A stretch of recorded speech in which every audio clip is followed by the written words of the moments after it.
And we are live. Sorry for the late notice. I had a hard time picking the right thumbnail for this arc. Um, Mainly because, um, well, the one I want to do, the fiery apple, the one that's like, the apple that's burnt to crisp, and the one that has fire hell all over it, and it has a picture of Hook's face, right above it. Anyway, I wanted to try to use that. I've used Once Upon a Time season poster thumbnails in the past with apples and stuff. And yes, there are black on the sides.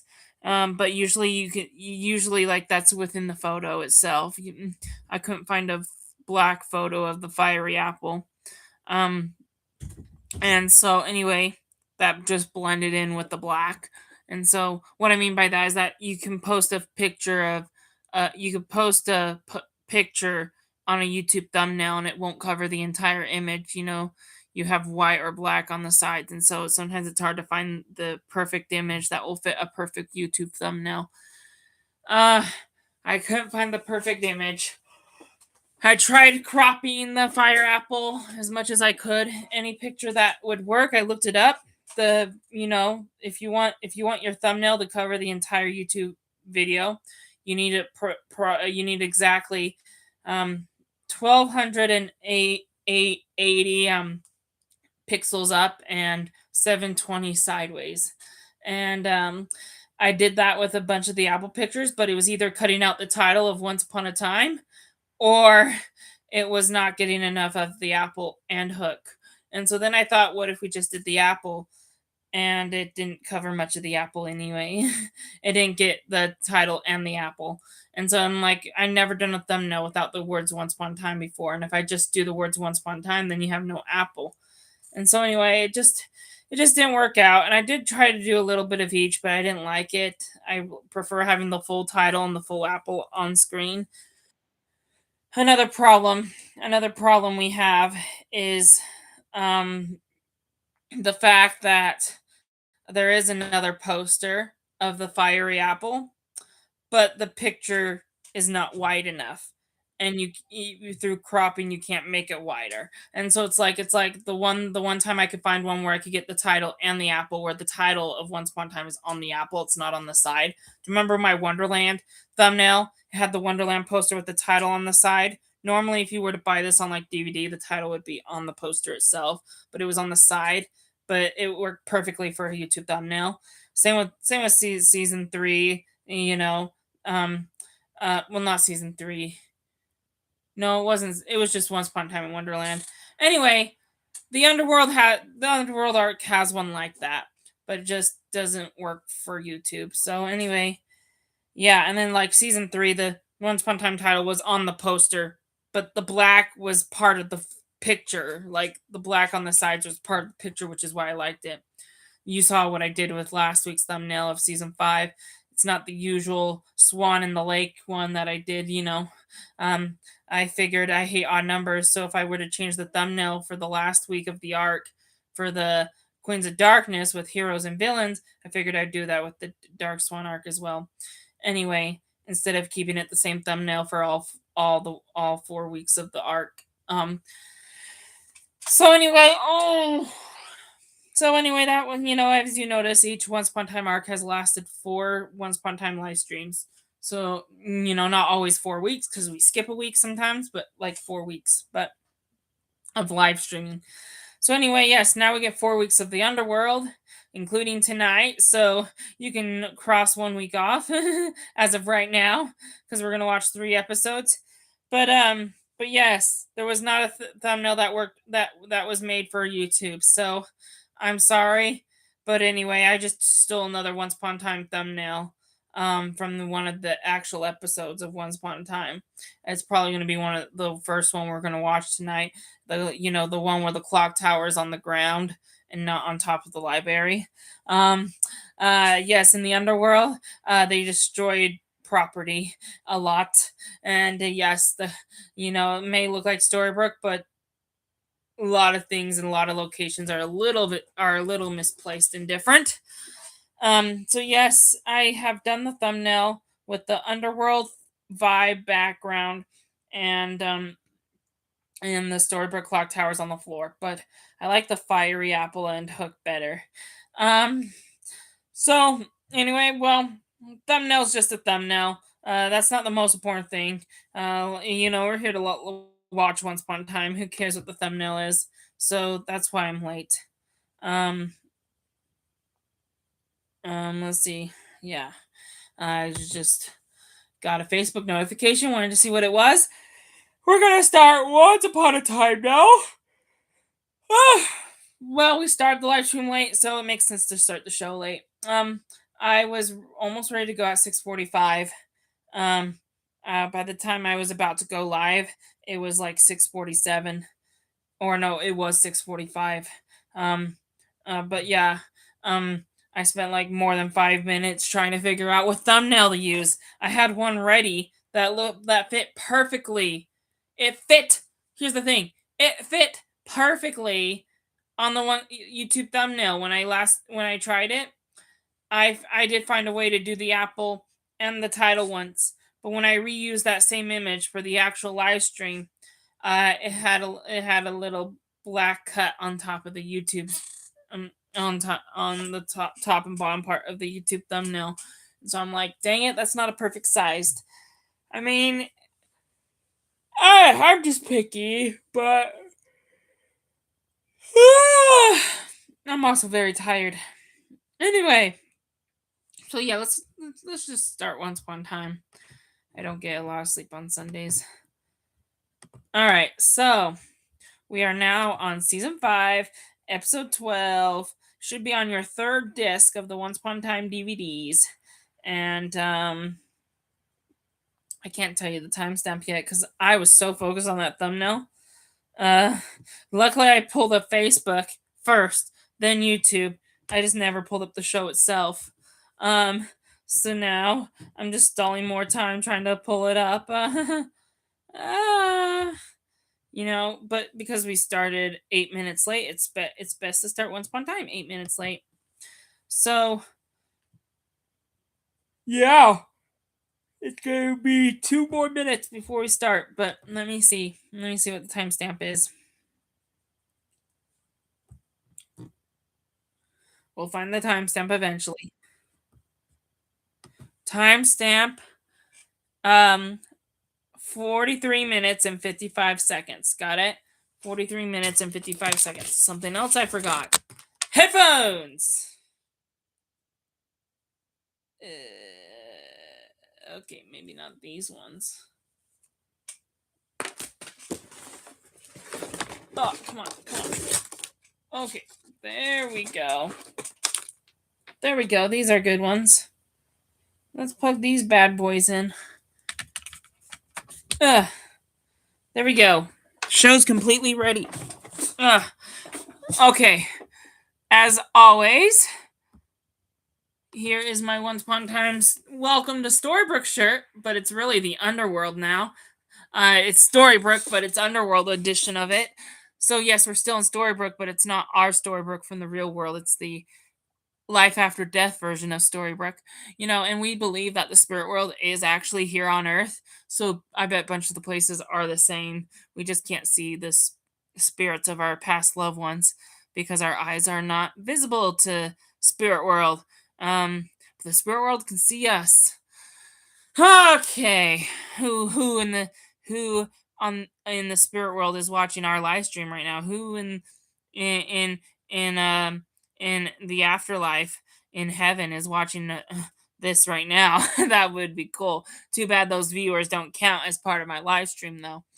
Anyway, let's stop yagging and start watching, right? Well, I will yag as we watch, but let's start the show.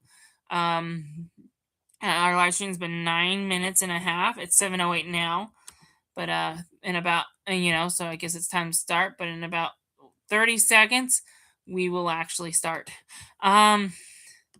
Just to make it 10 minutes on the live stream. Okay, so if everyone's timestamps at 0, I'm gonna do a countdown. Obviously, don't wait until I count down to 1. Zero's also a second that counts. So when I say 1, don't push play. Only when I say now. When I say now, we all push play at the same time, okay? Everyone knows the drill. I shouldn't have to repeat that, but you never know who's just going to jump on just for fun, or who's going to jump on for only this live stream or the next. So, all right. Just thought I would repeat that over and over and over again. I am sick and tired of it though. If only the same people would show up every week, then I wouldn't do that. All right. Okay, time to start. Ready? Three, two, one. Wait, okay, my play button turned off. Hang on. Okay, let's try that countdown again. Three, two, one, now.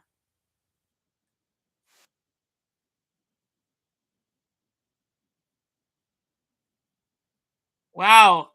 Regina crushed her father's heart way back in season one.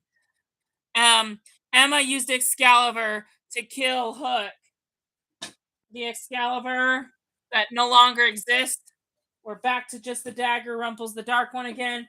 And because Rumple traded Hook's sacrifice based on a lie, um, Hook's death was in vain, and Emma decides to go to the underworld to bring him back because it's not fair that he died. He was supposed to die for everyone. He was supposed to sacrifice his life, and Hook took that. I mean, Rumple took that from him.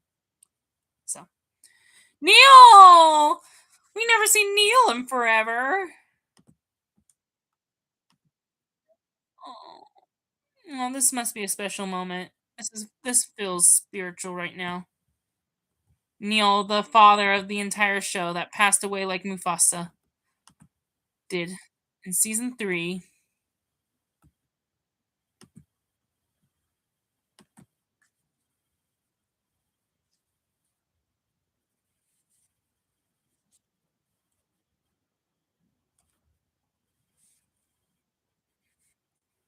This earbud doesn't work.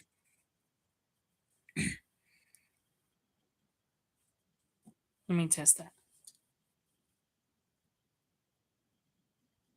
Nope. Just this one.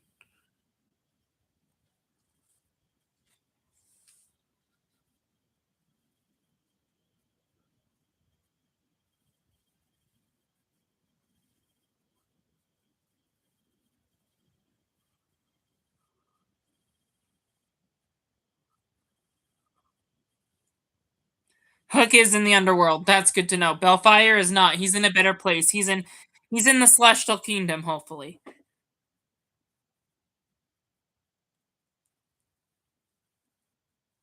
The underworld is only for a place of unfinished business people. If you don't have unfinished business, you don't go there. You go straight to a better place or a worse place. Heaven or hell in Once Upon a Time's version. It'd be like skipping the spirit world because you don't need it. You don't need it. Imagine being judged right after this life.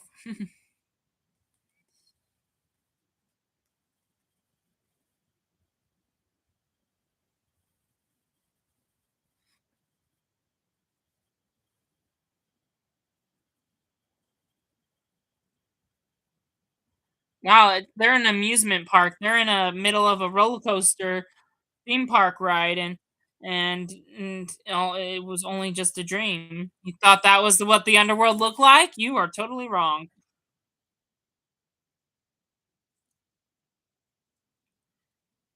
And Emma woke up in her yellow bug. That's kind of funny. Never thought you'd see that. Neil, yeah, Neil's trying to warn Emma not to go to the underworld, or something bad will happen, and she'll never get back out. I know you're trying to save Hook, but the underworld's not a place you want to be. You know, underworld's a dangerous place to be in. You don't want to be there. Stop what you're doing before it's too late. Otherwise, you'll never get back home. We've seen our heroes succeed before. There's no way they're gonna die. There's no way they're gonna die or be stuck down there. So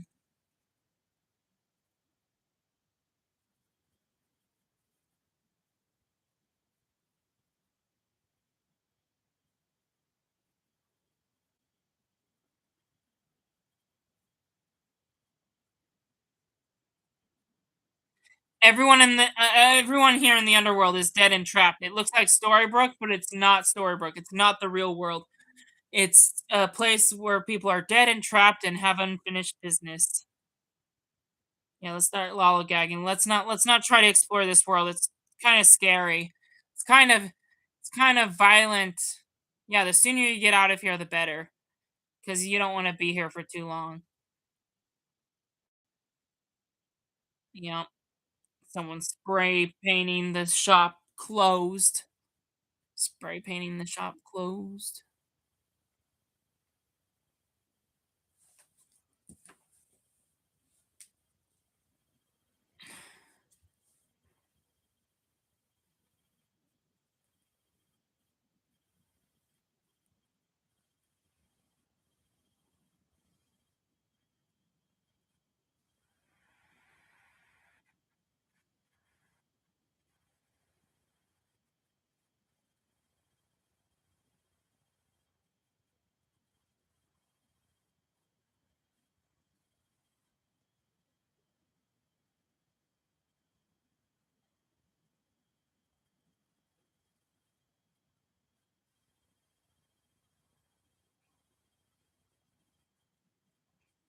Mhm. This is we haven't seen evil Regina in a long time. The last time we saw evil Queen Regina, like, evil flashback evil Queen Regina, because like, Camelot doesn't count. That was present day, we took a 6-week gap. Let me think. I think it was season 4, actually. No, a lot of the flashbacks with Snow and Charming were just Queens of Darkness, actually. Frozen? No. It would be season 3 when Emma and Hook time traveled. Yeah, we have not really seen evil Regina in a very, very long time, guys. Isn't that crazy? For 2 seasons?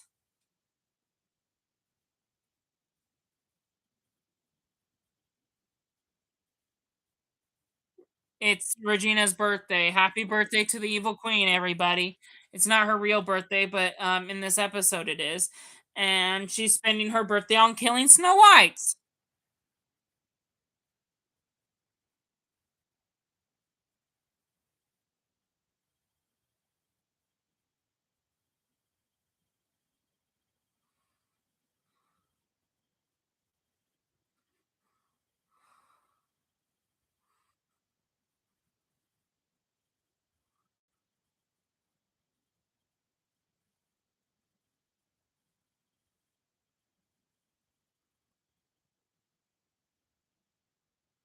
Uh-huh.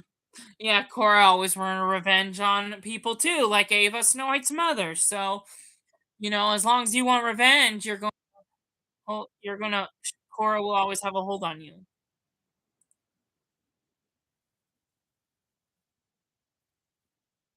How creepy is that?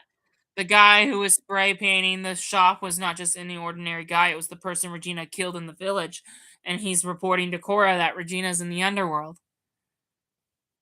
So,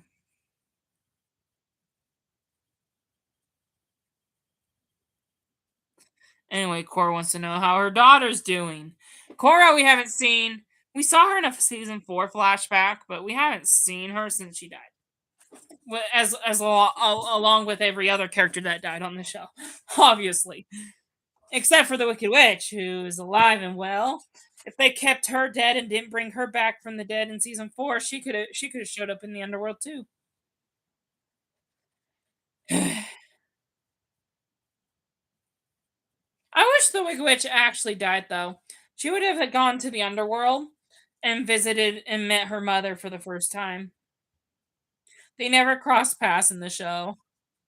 And so it's like why not just keep her dead so that she could have that moment? Because yeah, she's alive now, but she didn't go with them to the underworld. She got sent back to Oz before they defeated the Dark Ones. They thought they were gonna die, so they wanted to send the Wicked Witch back to Oz so that she wouldn't steal her baby from Robin Hood. Speaking of which, speaking of the devil, James's twin, David's Prince Charming's twin brother. Remember him from season 1? That hasn't happened in a while.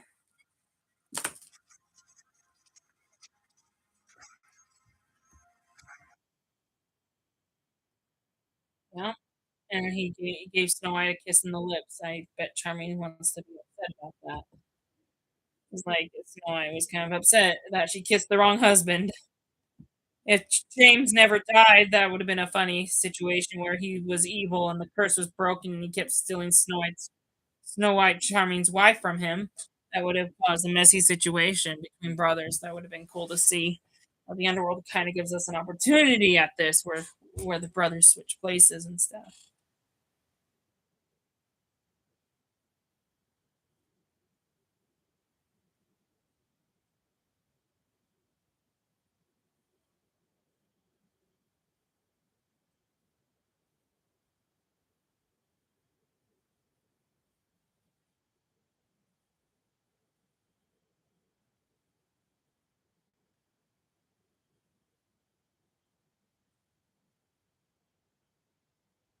He's in a better place than the underworld, yes. Emma just had a vision of Neil. Neil was not in the underworld. He moved on to a better place.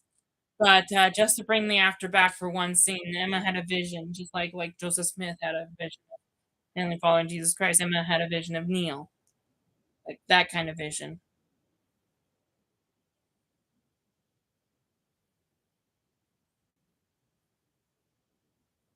Well, not really, because Neil didn't appear in person. I would say if I'm going to compare this to someone in the scriptures, let me think of someone who. Let me think of what would be the more definition, because they appeared in person. Neil didn't. It was not the vision that you would see. It would be like no, like a dream, like a vision dream, like you're dreaming of it. It's not real, but yet it's real. A vision of the future, but not a vision of the future. A vision of Neil. Anyway, they know. Emma knows that he's in a better place because yeah, that's what Neil said. Henry, not having had that vision, is worried about him, and Emma's letting him know that he's okay.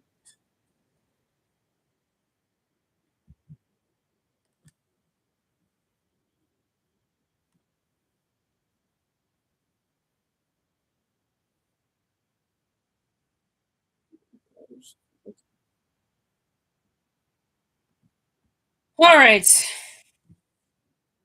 Well, look. Not only we get to see Cora again in the underworld, but she's in the flashback too. She's gonna help Snow White.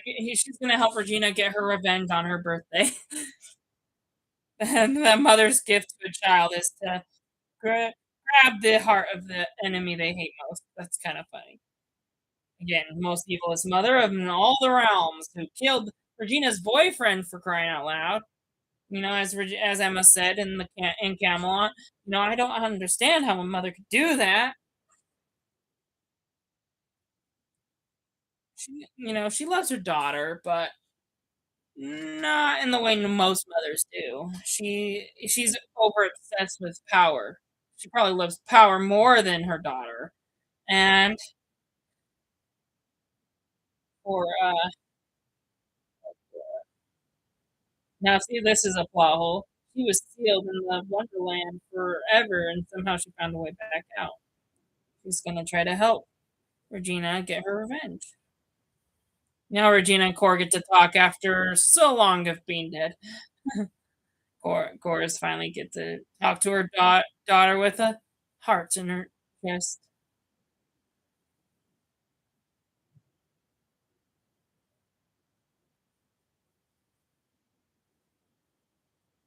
Um, yeah. Cora always worries about her daughter.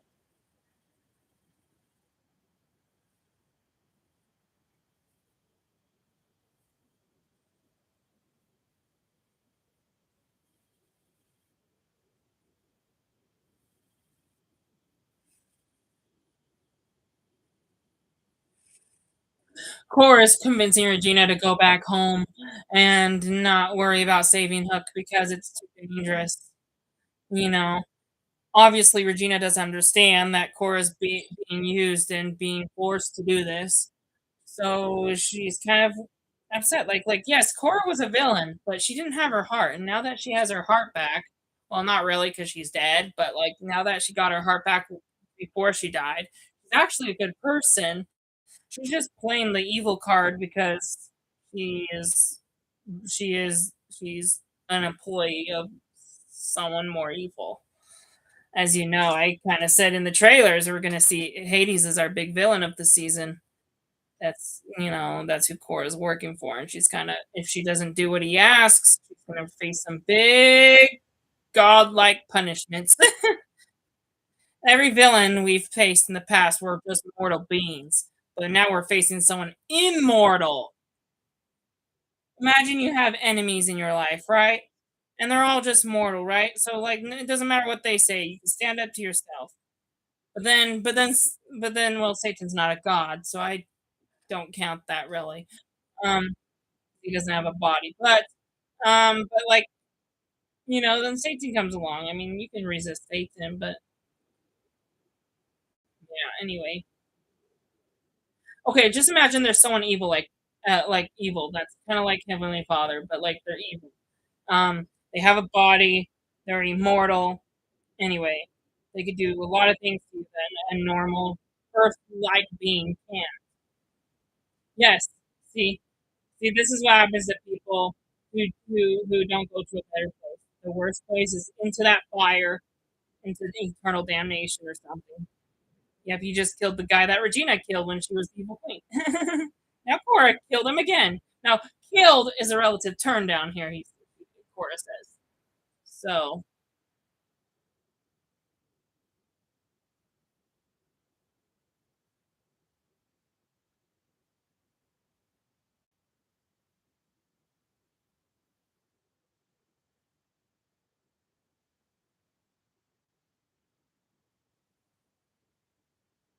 whoa. So, Regina's father's in the underworld too. I wonder what unfinished business he has. Um, yeah, if Regina doesn't return home, it looks like Henry, Regina's father, Henry, not Henry her son, Henry, Regina's father, will be burned to death. I mean, he's already dead, so that doesn't make sense. More relative than that, but eternally burned, I guess. It's hard to use terms when you're already dead. And of course, Rumple runs into Peter Pan. There's the teacup. He hasn't seen Belle since the last arc.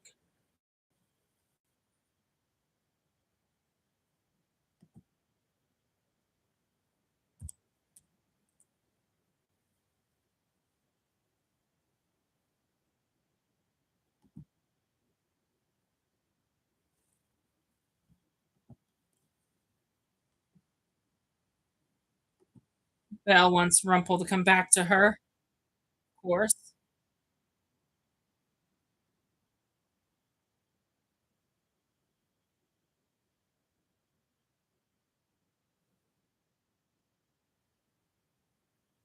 Oh, there's the Muffet puppet. Rumple knows that Peter Pan's here somewhere. There's the little Peter Pan doll that Rumple had as a child.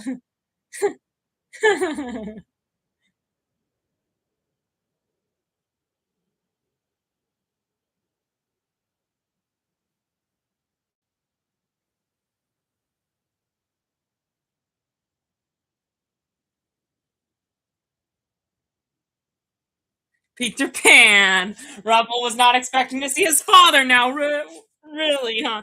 Imagine if in Star Wars, Luke comes across Darth Vader in the afterlife, and he goes, "What, father? What are you doing here?"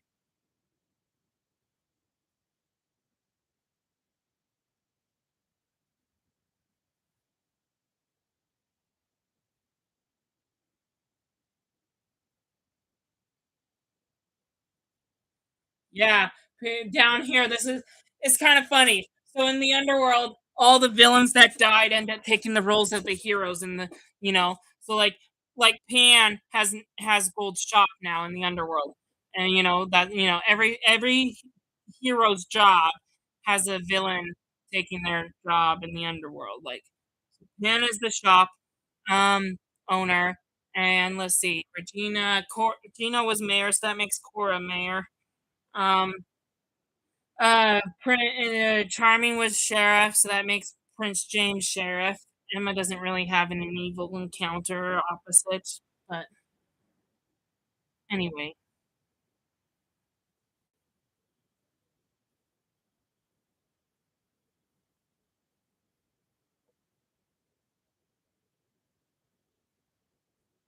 Yeah. So Pan's plan, get it? Pan's plan is that he wants to trade places with living souls. Remember the dark ones when they came back from the dead? They were trading places with living souls. Anyone can do that. Only the dark ones can do that uh, from the real world. But in the underworld, anyone can do that. And so Pan wants to switch places with the living soul. He wants to take someone's heart and put it into himself so that they don't make it back to Storybrooke, and Pan does. Pan wants to come back from the dead.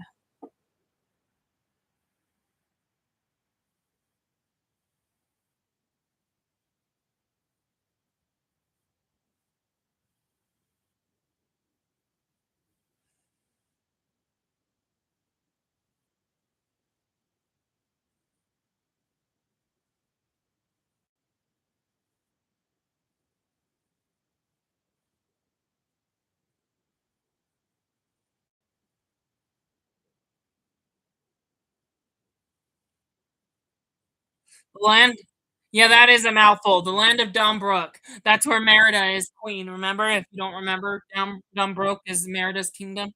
She takes over, she's the queen. She proved to the clans that she could be their queen last week.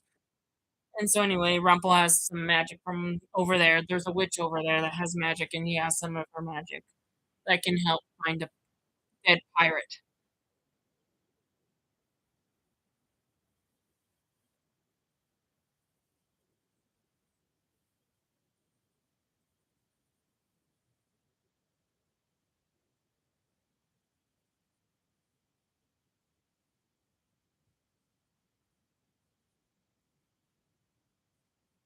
Yeah, there's no time to argue. Let's go save Hook. Yep, as every show knows, though, it takes like what, 9 episodes to do this.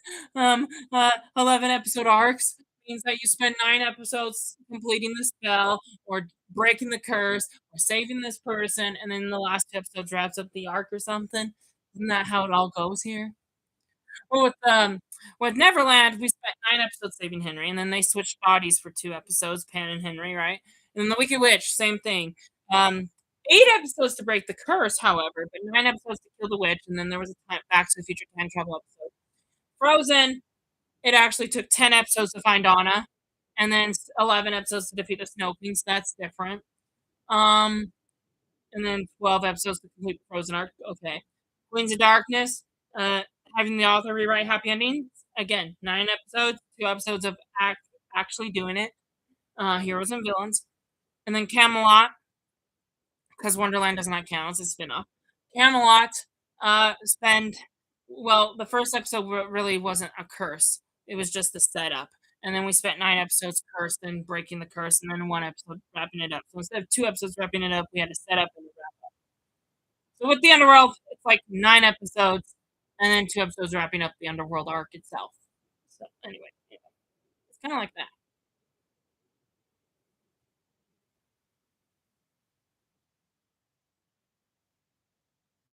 So yeah, Ricora in the flashback just has her husband Henry and pulled out Snow's heart, and is going to deliver it to Regina. So obviously we know Snow's alive now. So in the flashback, she didn't kill Snow White. Something went wrong.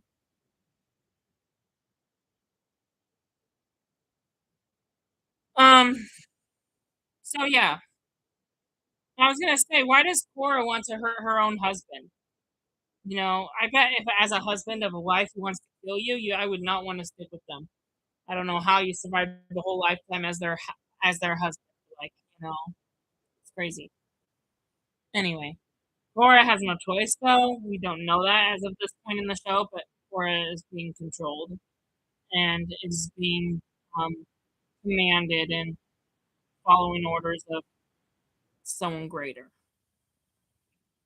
See, yep. Hook is bleeding all over, and the communication spell kind of lacked and faltered, and so anyway, Emma couldn't really communicate with Hook. So we see what he looks like, but we don't know where he is.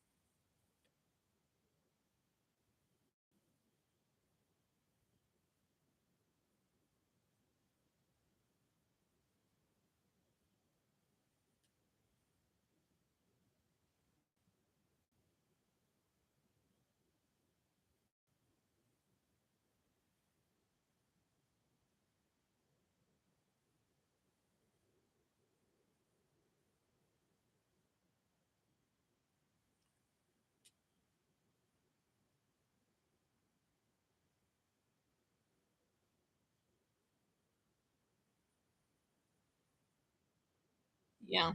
Well, we did there is a deleted scene where Regina's about to get on the boat, but then right before stepping on, she changes her mind. Regina's making a wish on her birthday. The only present she cares about is Snow White's heart on a plate. Like, literally. And Cora's the only one that's willing to give her that birthday present. It's so evil of her.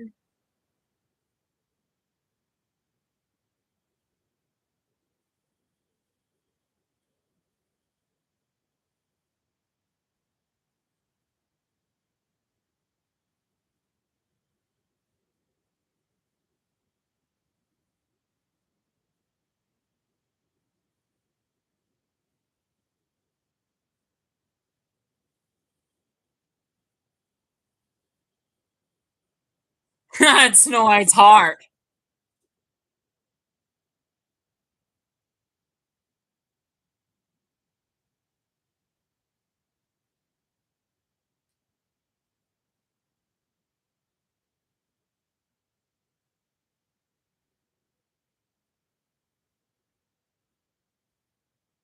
Bring the magic mirror on the wall. How does Regina know about that? She went to Wonderland before Sydney got trapped in the mirror. How did she find out about well, I guess it's the mirror that helped, get her out of Wonderland in the first place, so Snow White's even celebrating Regina's birthday, but making a mock out of it, obviously.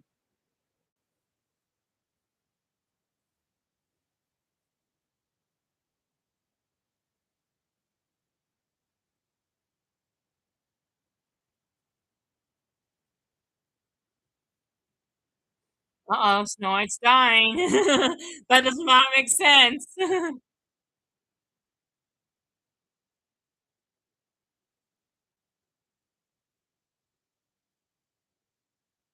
It's Jiminy Cricket.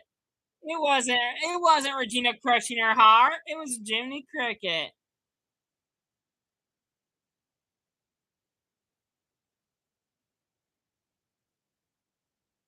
She killed a knight instead. That's someone switched the hearts. Yep, yep, that had to make sense because Snow White would not be alive. Snow White would not be alive right now if that were the case.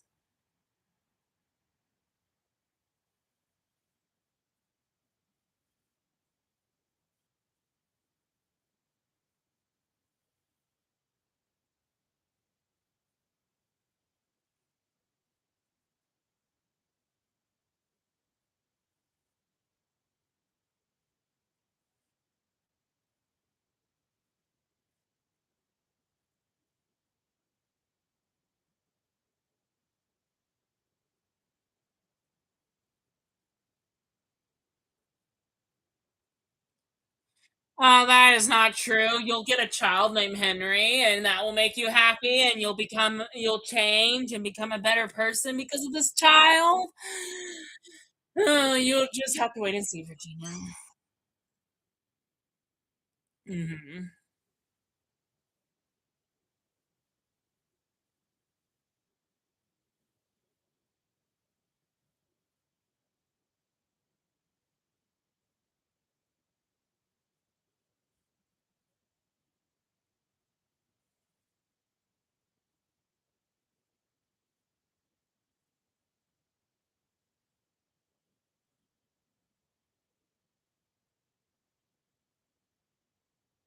Yeah, Regina put her father inside a box for betraying her and switching the hearts back.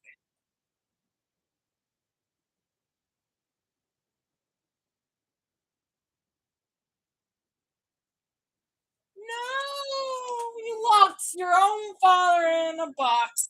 Now, if you remember, Jefferson the Mad Hatter who helped Regina get her father back, and then release him from the box. Like, do you remember that? Do not you probably are wondering how he got in there. Now you get the story of it. Like 5 seasons later, because that was season one.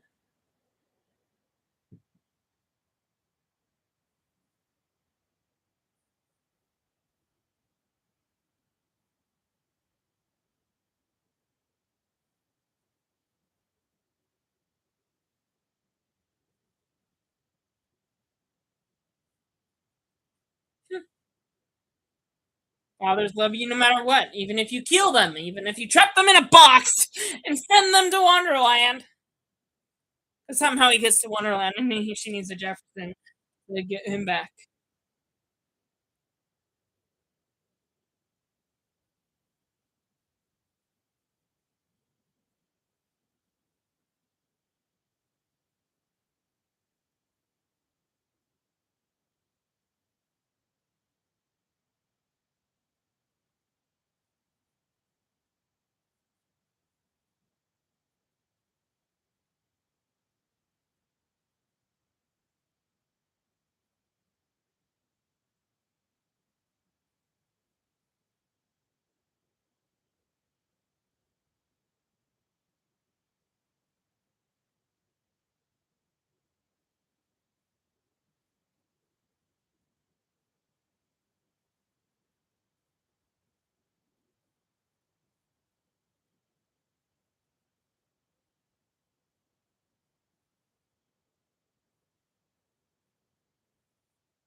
So yes, when Regina pulled her own father's heart out, that was the worst moment he's ever seen of his daughter. But if Regina stays and helps her friend save Hook, that'll be the best thing he's ever seen. Let your old man see you do the right thing, because he died before Regina ever got redemption, and so he never got to see her be good. He wants to see her be good. Don't let Cora get in the way of that. Don't fall on the mistakes of the past. Learn from them.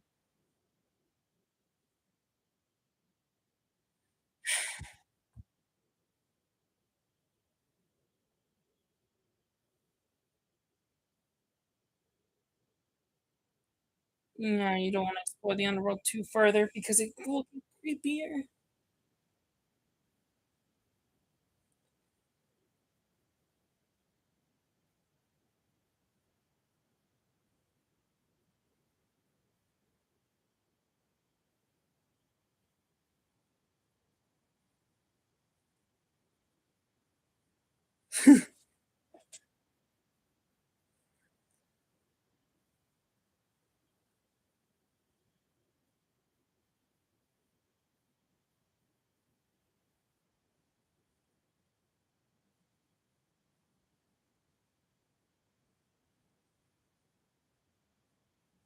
The mirror and the man in the mirror has the power to send Cora back to Wonderland.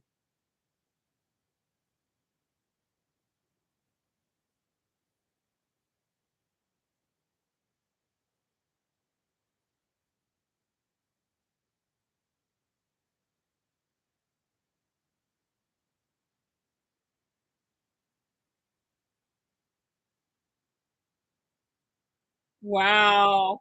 Regina cares more about her daddy than her mom. She hates her mom so much she'll send her to Wonderland, but not dad. Yeah, the genie's like, because he was once a genie. He's like, "Well, you'll always have me, your majesty." Mirror on the wall, remember? It was sad how Cora just took Henry away right at the last second of her pulling through the portal. Regina may not have the power to send her back to Wonderland, but the genie does, and he sealed the portal so that no one else can go through after Cora goes through. So Cora's trapped, can't come back. She stays in Wonderland until Regina casts her curse.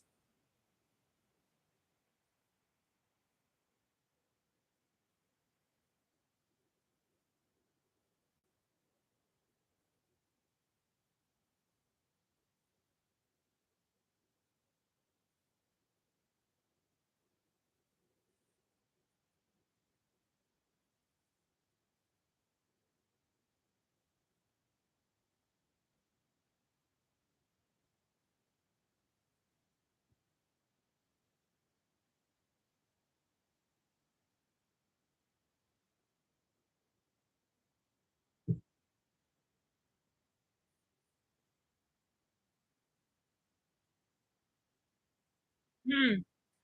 Cora, who killed another man that Regina killed, or not killed, who judgmentaled another man that Regina killed. forced them to outer darkness or hell, whatever, and knocked him into the fire. The same trick did not happen on Regina's father. Sounds like the Zeus and the other Greek gods disagreed with Cora on that one and couldn't bear to see Henry be tormented for eternity, so they let him move on. Fortunately, as you can tell, even Cora, along with Hades too, Cora and Hades don't have the power to control whether people go to heaven or hell or anything like that. It's really just the gods that have control over that. And so, anyway, as much as like Cora loves throwing people into the fiery pit, sorry, Henry's gonna go to the nice heavenly afterlife. He gets to move on to a better place. He doesn't deserve that. And Henry gets to meet Henry. Yep.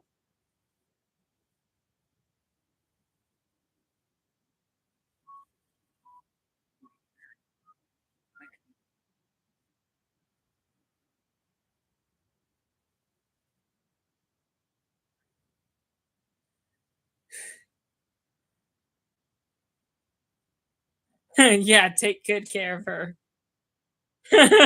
Take good care of Regina, Henry. Little boy Henry meets his grandfather Henry because he's adopted into the family. Because Henry died right before the curse, and this Henry showed up after the curse was cast. Never thought these two would meet in the afterlife because they would never kill a 10, 13-year-old boy on the show. And so, anyway, obviously, there's loopholes. If you can go to the spirit world without dying, there's loopholes, right? You can meet people that you never met in your lifetime. And Henry got to meet his grandfather. Henry ain't named after Henry. That was cute. He moved on. Now he's in a better place, living happily ever after in a celestial kind of heaven. Everyone here can be saved. You can save everyone here. Help them finish their while you're saving Hook. You could do a little side trip and help everyone get, get their unfinished business resolved.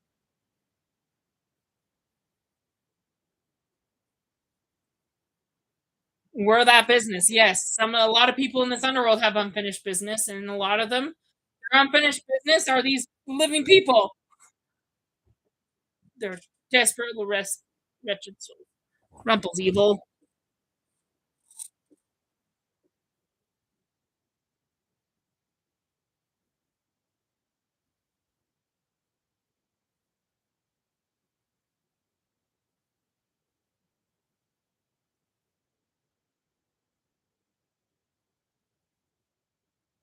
No one cares what Rumple thinks. He's rude. Operation Firebird, Operation Cobra, now Operation Firebird to help these people move on. It's like another version of the curse. Everyone's trapped, and they're not forgetting who they are. They're not stuck in this town. They're trapped as in they're stuck here until they finish their business and they can move on to a better heaven. Better than dead Storybrooke. Look at the clock tower in the middle of the street. It's dead. It fell off the library. And look, the clock changed. Just like season one. When it went from 8:15 to 8:16, it changed. 8:15 to 8:16. Time's moving again.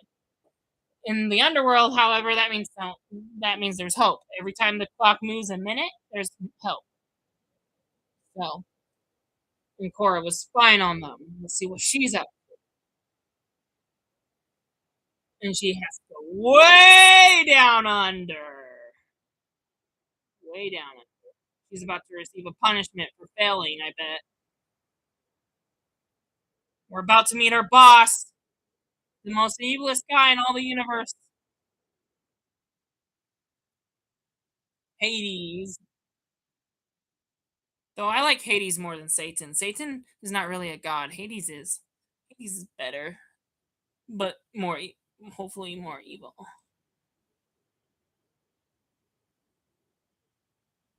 There's 5 rivers. I wonder what each river represents.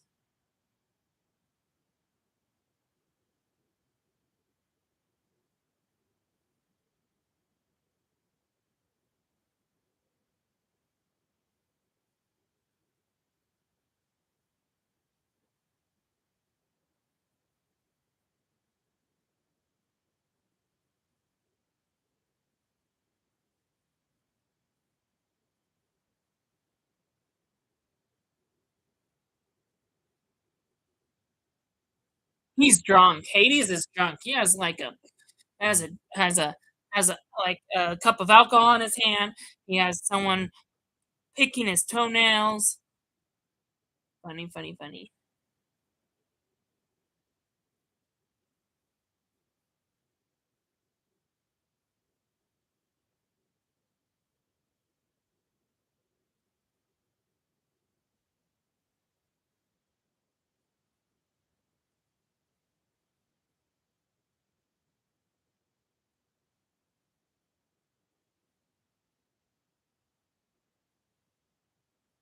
Mhm. Yep, Regina's gonna regret her decision for staying in the underworld. She's about to face a big punishment.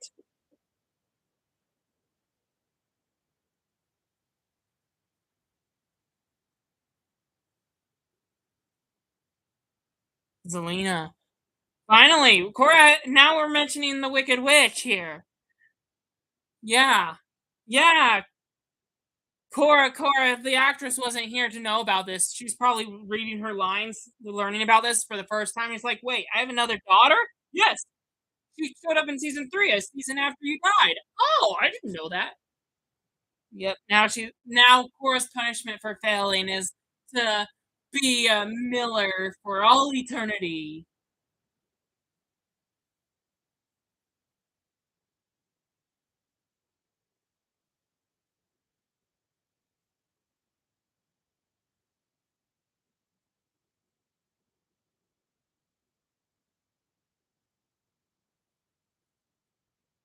Yeah, something to think about for eternity. That's a eternal, forever punishment for Cora to just be a miller's daughter once again and deliver mail. I mean, flour from top to bottom in just a blink of an eye, rich to poor. Do by Hades and his blue, blue, wonderful hair that's on fire. And that's the end of that episode. So yeah, she was working for Hades this whole time. There's our introduction to our villain. Yeah, some people keep thinking that Hades and the devil are the same thing. Not really, because like according to what we believe, Satan doesn't really have a body of flesh and bone. He didn't choose to come to Earth. Um, he wanted he had a different he well he had a different idea, a different plan. He wanted to be the savior, not Jesus Christ. So anyway, Satan is like different. I would say Hades is actually a flesh human god, immortal, and you know, obviously, um, obviously, if you want to compare Greek gods with the gospel, I guess Hades does resemble Satan. So yes, he's probably the worst of the worst in all of Once Upon a Time. You know, the worst villain ever. You know, in fact, later in this season, they're going to try to change him into a hero, and it backfires, and he never changes. Because you know, you can make anyone be redeemable, but someone who's like the devil, no. You know, having Hades redeemed is like having Satan redeemed. I don't think they're ever going to be good. You know, there must be opposition in all things, and someone has to stay evil. Anyway, anyway, but yes, Hades is our new villain. Um, in comparison to probably like Satan, but different because this person is human but immortal and yeah, has godlike powers. So he could probably create planets and stuff. But anyway, yes, he's living in the underworld in the very, very basic basement. You know, I always wondered what those rivers were. We're gonna, you know, we don't get to learn about all the rivers in Once Upon a Time, but you know, the Green River is the river of lost souls. It's where lost souls are. You know, in the underworld, in the Disney movie Hercules, when Meg dies, her spirit gets lost in that green river, and when Hercules jumps in there to save her life, he grows old in like a second, and then because he's a god, though, he's able to save her life without dying in there. Anyway, so yeah. Anyway, so yes, so same thing. River of Lost Souls. This is where people go. In Once Upon a Time's version, though, obviously not every dead person's in the River of Lost Souls, and you have to, um, and once you touch it, you'll be lost and stuck in the river forever. So anyway, a little different. Um, But yeah, there's other rivers, and I wonder what they are, and they never tell us what they are. But anyway, we're gonna watch the next episode now. It's called Labor of Love. So good one for the upcoming Valentine's holiday, I guess. Before we jump into it, what was one more thing I was going to say? Um, Oh yeah, about Rumpel. Rumpel, who's not being a very good team player at the moment. All he cares about is saving Hook. That was the deal, so that Emma wouldn't tell Belle about him being the Dark One again. And so anyway, being selfish about it all, and Emma throwing pulling threat upon him. He keeps telling her, "Hey, no, our deal is to just save your pirate. You know, if you want to distract yourself with helping other people move on to a better heaven, then be my guest." He doesn't even care of whether these people move on or not. He just knows that they're trapped and doesn't even care. He wants to just get back to Belle. He's not being a very good team player, and he has no respect for the dead. So yeah, that tells you about Rumple. You're probably not going to like him this season, but luckily the season's not focused on him. It's focused on Emma and Hooks. So now I said what I needed to say, and we're going to start the next episode. Give me a second. Let me tell you the timestamp. Do do do do do do do. Okay. So yes, in the recap, it shows us that Hook died. In the previous arc, it's gonna still give us flashbacks of the previous arc. Apparently, um, 43 minutes and 45 seconds. If you're watching Disney Plus, 43 minutes and 45 seconds. Otherwise, if you're watching it somewhere else, season 5, episode 13, we watch episode recap. So make sure you start at the very 0 second, and then DVD wise, same thing, right? Labor of Love, if it doesn't show episode numbers. Anyway, Labor of Love, everybody. Our last episode was Souls of the Departed. Now we're going to watch Labor of Love. I decided to keep my headphones out. YouTube usually blocks the sound anyway, so we should be fine. Facebook, on the other hand, doesn't. I got away with it once though. Okay. 43 minutes and 45 seconds. Let me just see if we have any comments. No comments here. No comments there. Okay, let's just get started. Here we go. Here we go. Oh, I didn't give you a countdown, did I? Huh? Sorry. I like started the episode and realized that. Okay, ready? Okay, remember, wait until I say now. Okay, 3, 2, 1. Wait. Okay. Oh, if you push play, rewind. Sorry, my play button turned off. I gotta move it around so that when I count down, it doesn't turn off on me. 3, 2, 1. Now. There we go.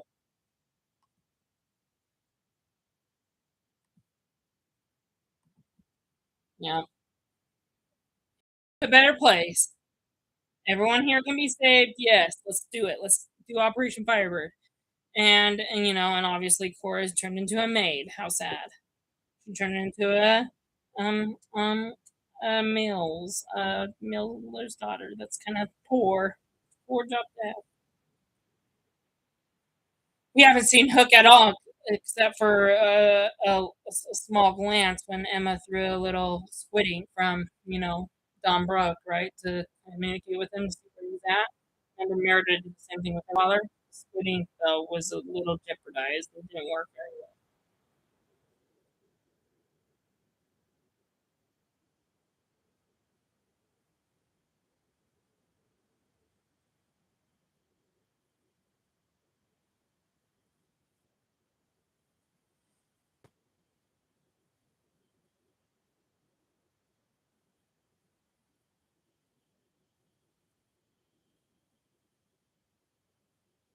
No one can escape. That's bad. This is what Neil was warning us about. No one can escape the underworld. Maybe, which is why we should not gone down there in the first place. Who wants to visit outer darkness? Not me. Who wants to visit spirit prison? Not me. Who wants to see what hell looks like? Not me.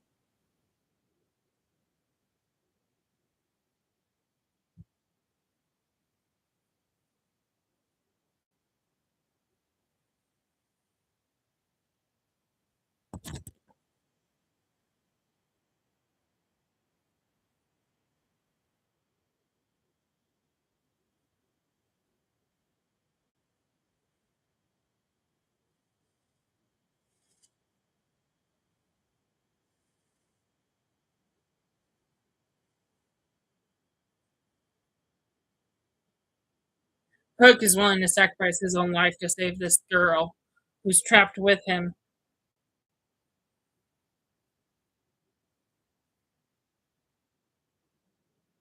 He's his whole entire body is filled with blood. I don't think I would want to touch it. There's blood stains all over. Hades has a way of torturing him pretty bad.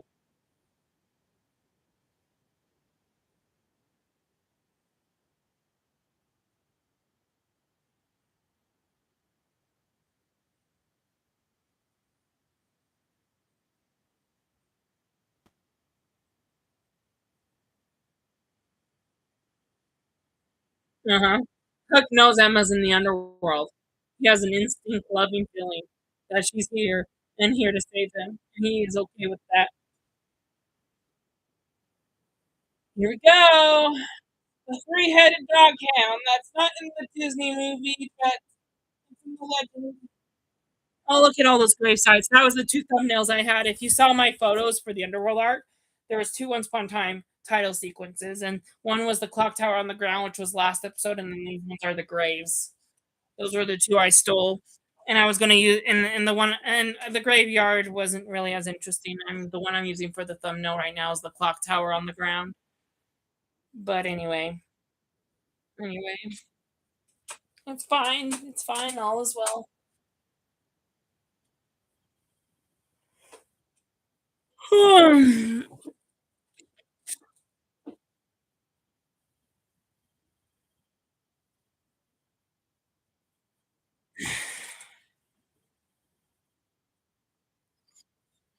Bandit Snow is good at wolf hunting.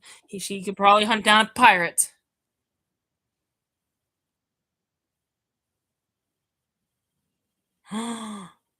She found a tombstone.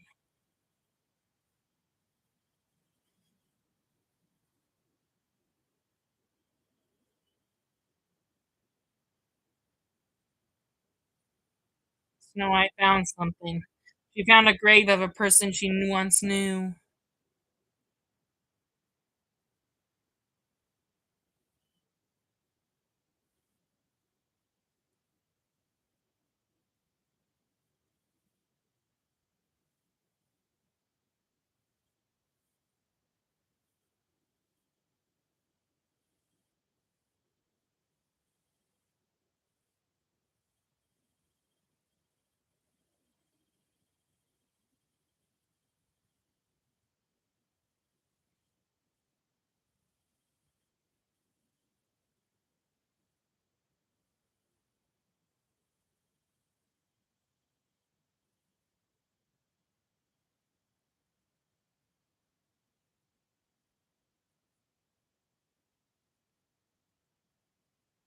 Hmm. Regina is like smiling, like she plans on her running away by forcing Snow to be in charge and learning how to rule.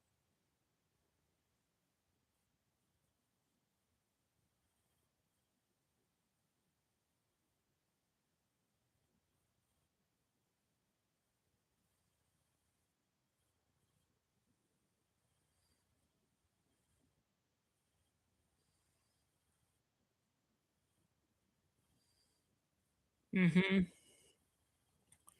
She fell into a sinkhole and she's trying to find a way out. Someone's willing to help her. Looks like someone very strong pulled a 15-year-old girl out of a sinkhole.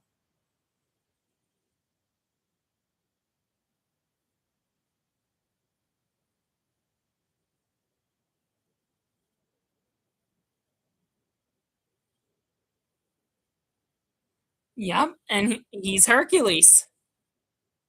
Mhm. Herc is a good nickname, just like Snow's a good Snow White. Wow. This is how Hercules and Snow White met.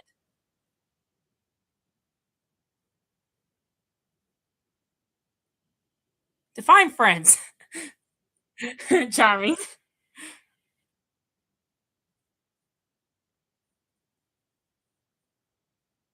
Yeah, not every day your wife tells you they were friends with a god. That's kind of funny. You know, she actually had a love interest for Hercules, and in this episode, they even shared a kiss. So shouldn't that make you jealous? Because That was before she was married or before she met Charming, so now that she's married, she wouldn't do that again, right?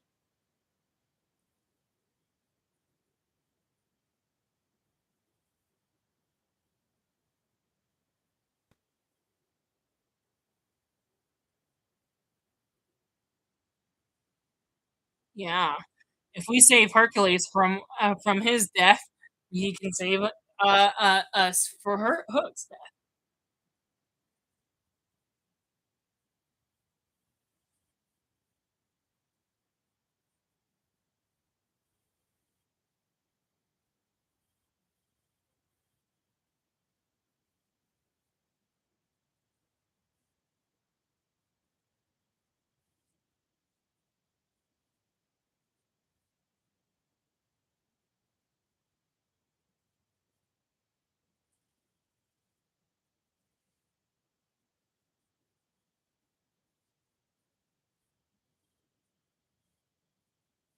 Yeah. I mean, yeah, Cora's gone now. She's now a miller's daughter trapped in the mines. Mhm.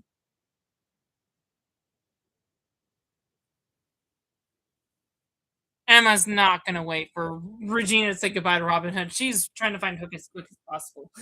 No dollydagging and talking. Mm. There's blood, maybe and it's fresh, so maybe Hook was just here.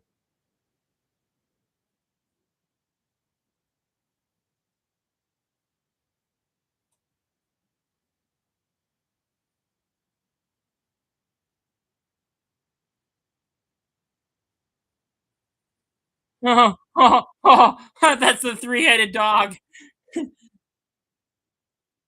from the Greek mythologies.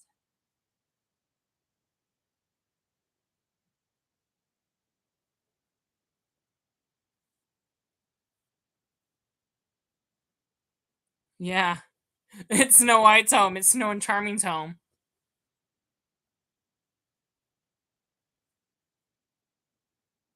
Yep, they're waiting for Snow and Charming to die so that they can move in. They're not unlike David, unlike James, unlike the Blind Witch, unlike Pan, unlike Cora taking over the mayor, and la la la la la. Um, there's no one taking over Snow White and Charming's apartment. It's just waiting for them.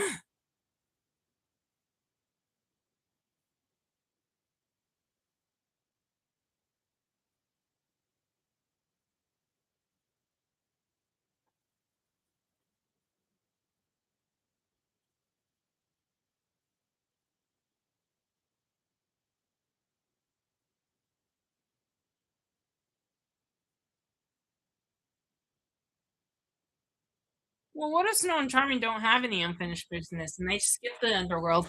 Um, then the house was waiting for nothing.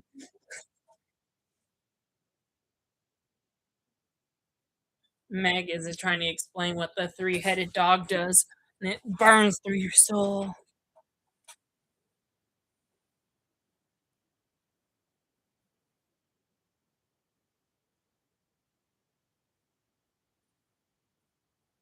Snow and Charming, how did you know they were in your apartment? Did you just show up out of nowhere?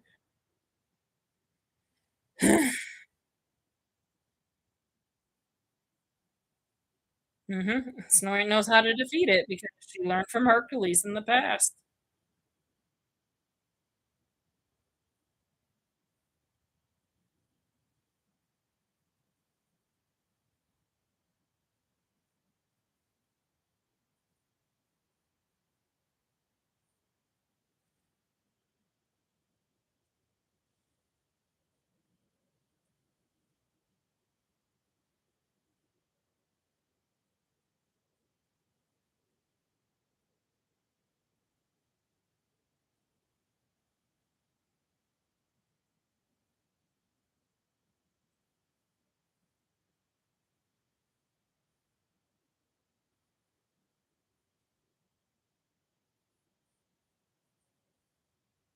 You can't let the fear of failing stop you from trying.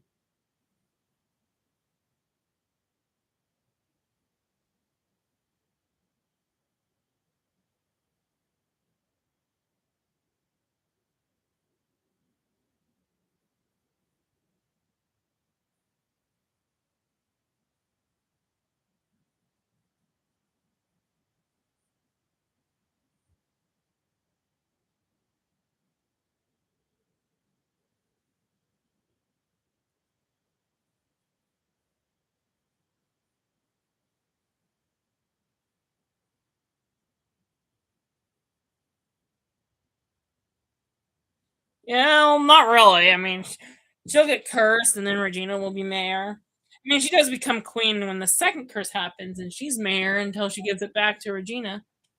Title back to Regina.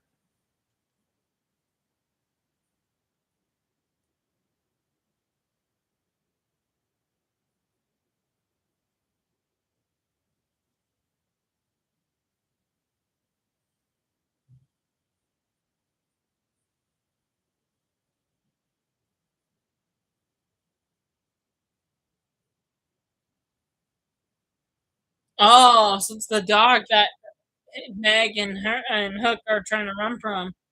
The three-headed dog. That's the last thing Hades needs to defeat before becoming immortal.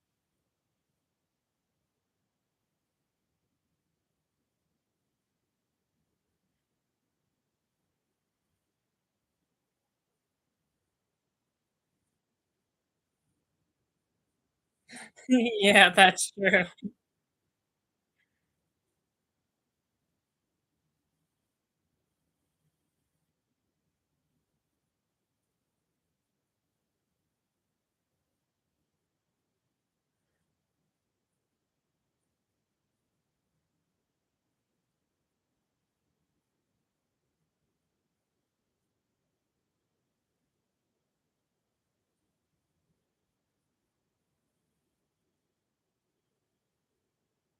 Lunch break from where? The boat place.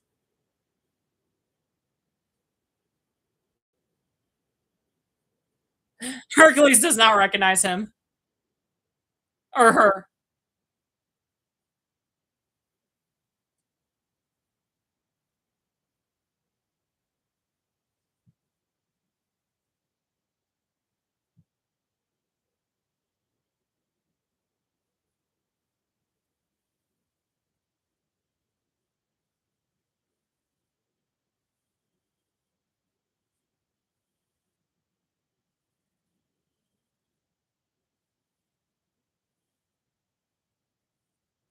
Yeah, Snow White looks young too. But she's not dead. And she would have been old with gray hair if she didn't curse for 28 years. Time froze.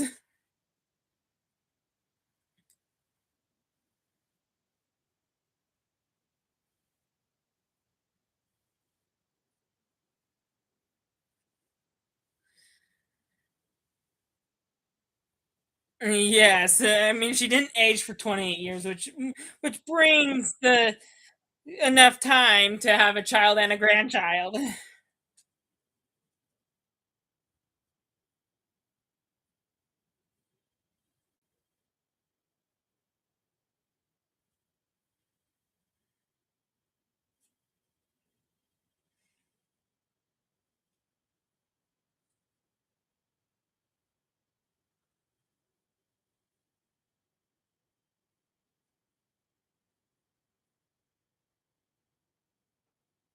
That hero died. Yep, I knew he was going to say that. It was in the trailer. Only if you let the hero die. He's not dead.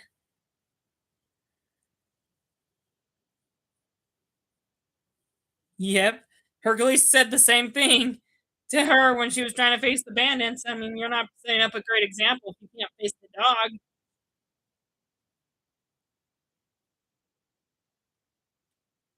Wow, Hercules has finally, I mean, Hades has finally caught Hook from escaping, but not Meg.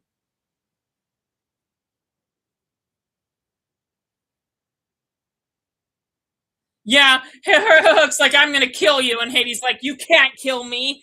I'm immortal. I'm a god, and this is death itself. You can't kill me. Everyone here is already dead. You're gonna try to kill me again? Is what you're saying? You can't do that. Death is a relative term. You can't really die here. You can only move on to a better heaven or a worse heaven,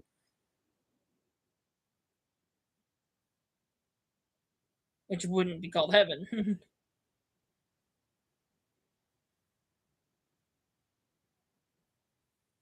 Grandma Cora left this place locked up. That's kind of funny. She's also kind of your great great grandmother. Having, being the stepmother, your mom being the stepmother of Snow White. Mhm.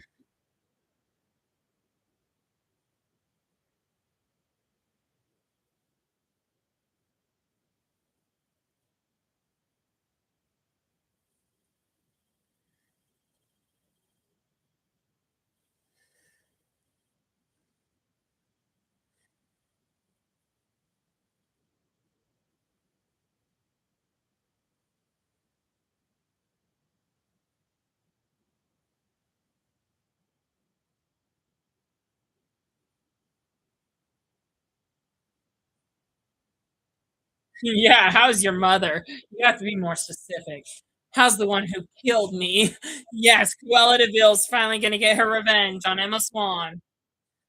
Ursula got her happy ending. Leslie got her happy ending, but Cruella was the only Queen of Darkness that never got her happy ending. I mean, the Wicked Witch showed up at the end, and she, didn't get her happy ending either, but at least she was still alive. Cole's the only one who died that season. Isaac just went to jail. That's all. Bella's the only one that actually died in season 4.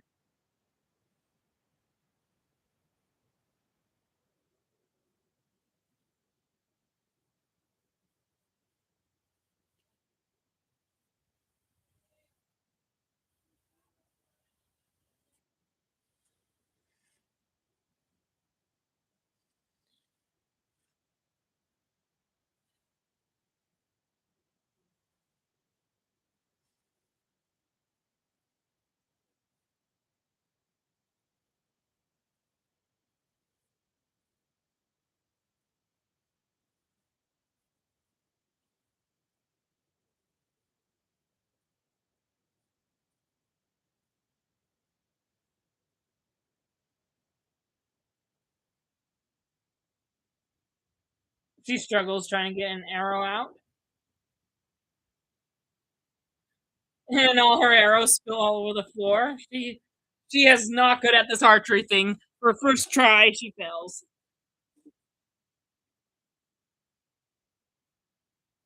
Go back to your castle, little girl. These are my woods now. What a bully. Hercules is gonna stand up for her.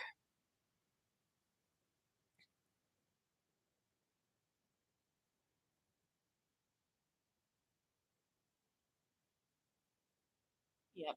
Leave Snow White alone. And it feels weird that we didn't get to do a special for this half of the season.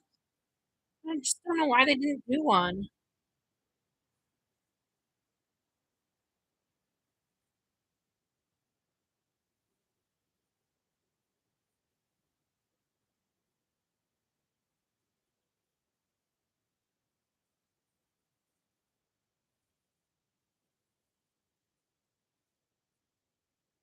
Yeah.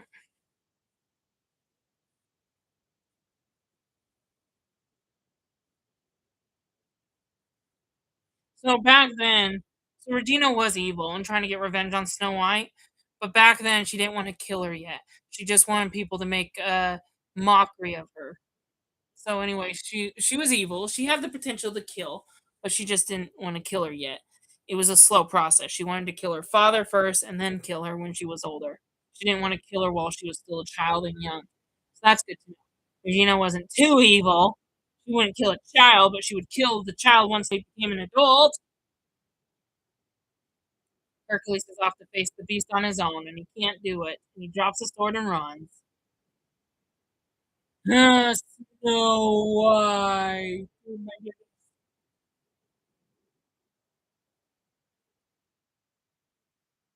Anyway, the bandits have the potential to kill Snow White, but Regina won't let someone stop the beast. Yep, Hades caught him off. The heroes have never met Hades yet. We just, as an audience, barely met him at the end of last episode. Now the heroes are finally going to meet the villain of the season. Your mommy. Yeah,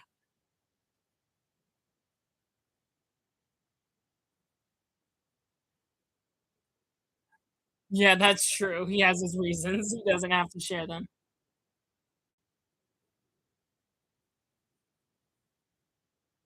Again. Snow White's, like, shocked.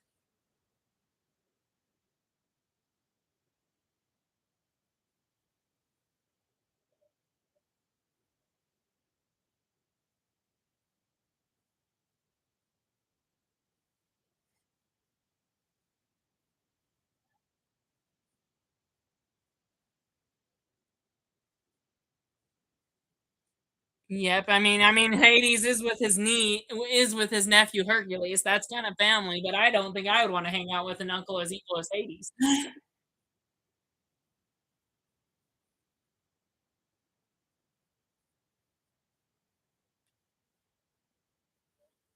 That's a threat, yeah. The next time you interfere with my family, including Hercules, I'm coming after yours. Don't interfere, Emma and Hook. Hades, you leave him alone. Oh, he even knows that Emma's the savior, and so, yeah. Mhm. Since Hook lives to send you messages, I'll send a personal message to you, Emma, since you love him so much. And Hades shows yeah.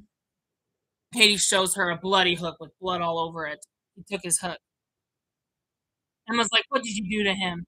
And Hades is like, "It's not what I already done you should worry about. It's what I'm about to do if you don't stop me." Well, how do you stop a god, right?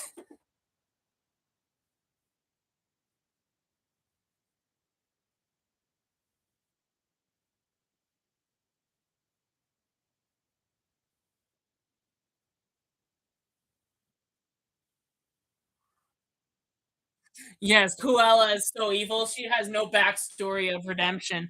She has no backstory. She has no story of like Regina when her Daniel died and wanted to get revenge on Snow White.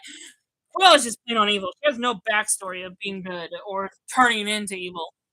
She's just plain on evil and a serial killer, and I think she would end up in a worse place, honestly. Cruella needs the author again. Unfortunately, that's not Isaac, it's Henry now. Henry's the author.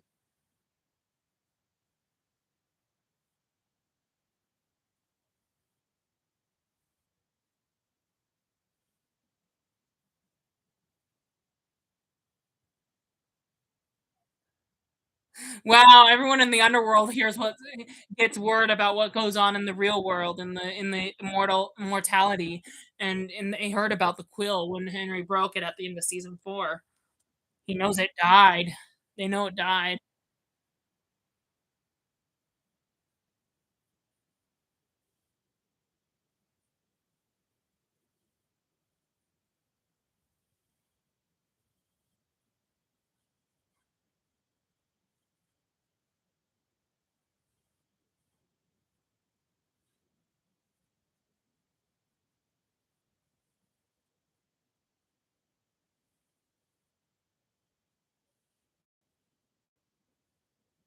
Well, that's a great twist of words. By bringing resurrecting Quella back from the dead, Emma's no longer a murderer.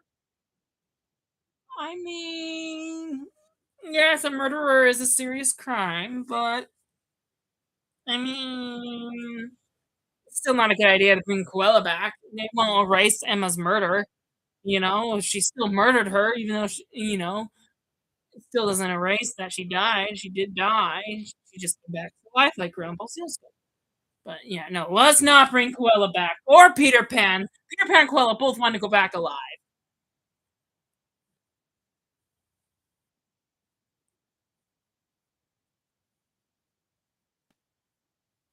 Stop talking about the negative, Snow White. You lost your daughter. You took my kingdom. Blah blah blah. Think about the positive. You found her 20 years later, and Regina got a redemption arc. She became your friend. Think of the positive.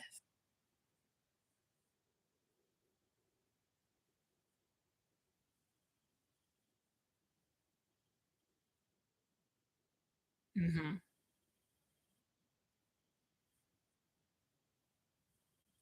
Yeah, the curse is broken. We don't need Mary Margaret.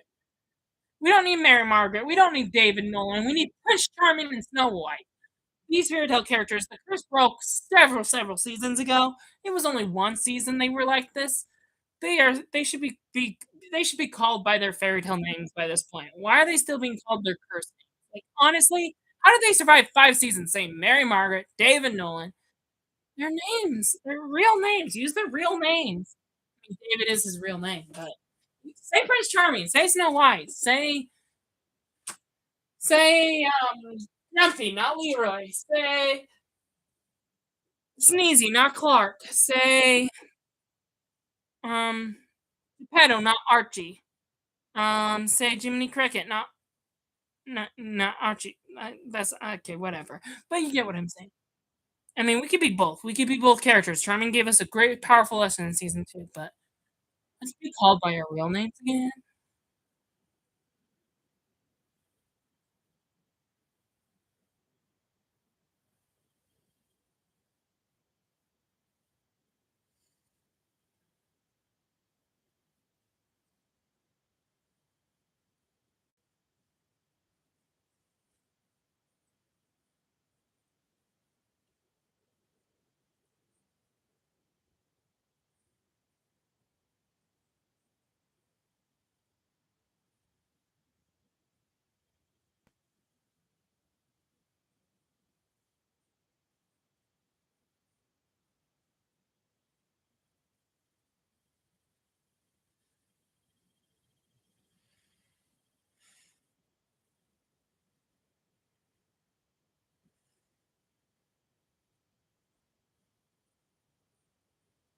So yeah, Snow White failed to stop the bandits, and now she gives up.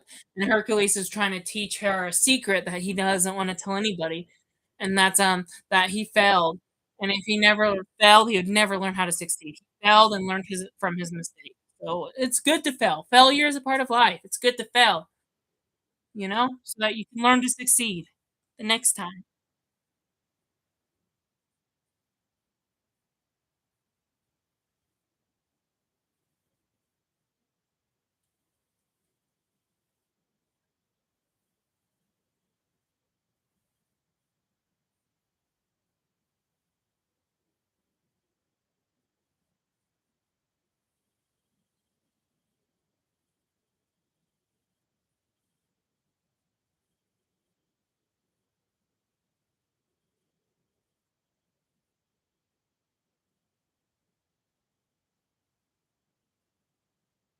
Mhm. That three-headed beast, and we are going to win. Let's win this thing. Let's defeat this monster of Triosity. I have no idea. That was so made up words.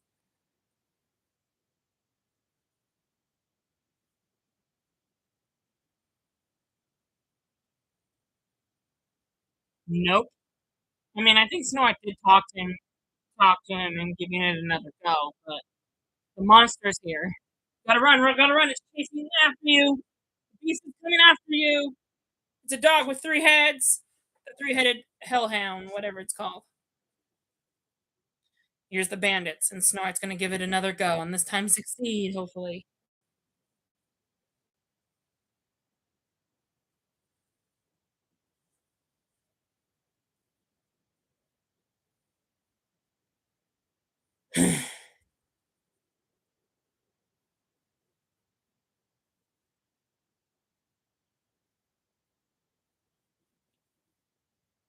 Snow White is now better at her archery and gonna prove the bandit wrong.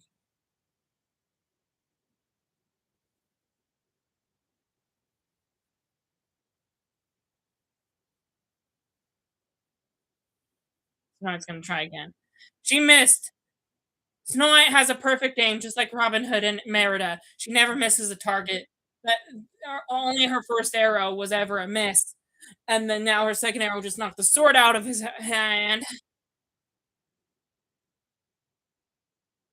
Yep. He laughed at first, thinking, "Ha ha ha! Be careful! You're gonna end up killing me. You missed." And then he proved her, and then she proved him wrong by but by shooting the sword out of his hand, making him scared and think you're tough, princess, he says. It's not over. I will come back to get you. And Snow White's like, well, I have all of my dad's army to protect me. Haha, it's over. Get out of my kingdom. He doesn't have an armor with him right now, but he has Hercules to protect him. protect her. So, haha, you can't kill me. Get out of here. She's chased the bandits away. She saved her kingdom for the very first time, and she's only a teenager. This way until she gets older, her father dies, and she becomes a bandit on the run from Regina, the evil queen, takes over the kingdom. It won't be like this forever.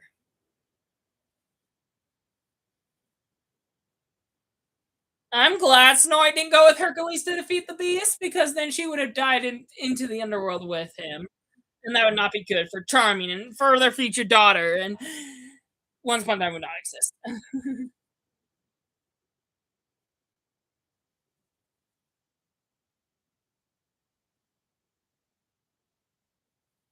Yep.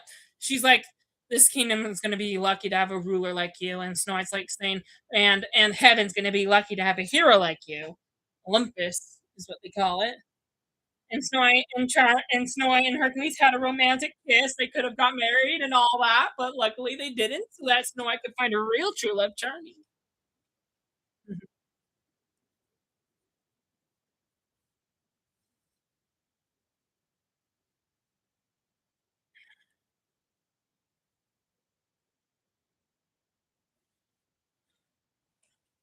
There's only moments before the monster finds us. We should split up, of course.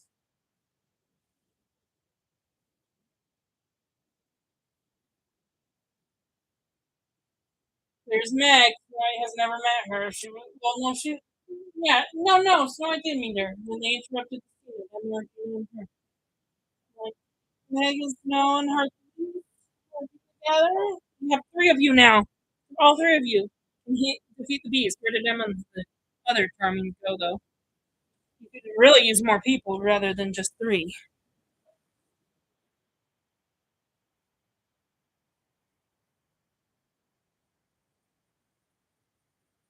You don't have a lot of time. Hurry, act fast while you're trying to hit all three heads at once. Yep. Meg, use the sword. Meg uses the sword. Snow White uses the bow and arrow, and Hercules. I don't know what you should use.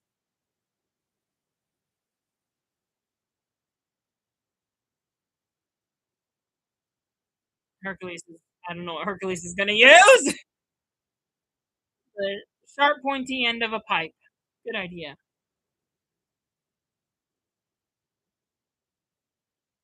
It's gonna. It's gonna jump in. It's gonna jump through the library doors any second now.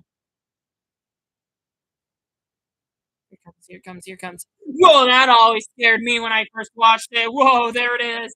Kill it! Kill it! Kill it! Kill it! Kill the beast! Kill the beast! Kill the beast! Kill the dog! Kill the dog with three heads. Guardian the underworld. Now Hades has no guardian. Ha ha ha! The prisoners can officially escape.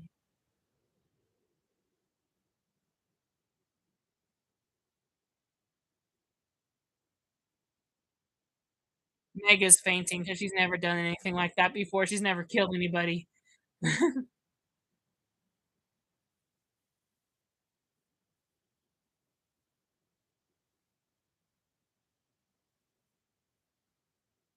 Meg and Hercules, straight from the Disney movie. And fairy tales, they fall in love in the myth, right? Just like the Disney. Well, they defeated the beast. What an episode. It's not over yet, though. Hey, I'm glad. Remember last week when we kept dealing with pauses, I think it was? Hopefully we're not dealing with any of those tonight.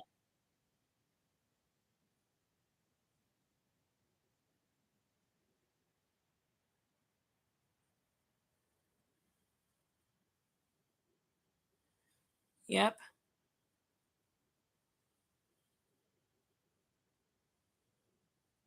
Oh, Hercules feels bad. So it turns out in the flashback, Hercules ran into Meg and tried to save her life by defeating the beast, but because he didn't have three of them, because he didn't have three people on his side to defeat each head, the other two head, dog, head dogs kind of killed Hercules as he was attacking only one head. And so, anyway, because he failed and didn't learn that teamwork was important for this beast, it killed Meg. And Hercules feels bad.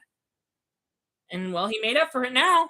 He defeated the beast in the underworld. He saved her life now. He failed to save it back then in mortality, but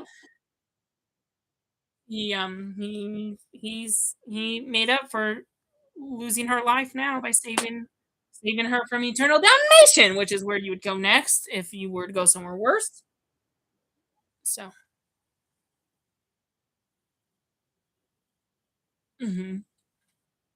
I think anyone who doesn't finish their business and ends up destroying themselves goes to eternal damnation, either evil or they didn't finish their business. So if you want to move on to a better place, you better finish your unfinished business.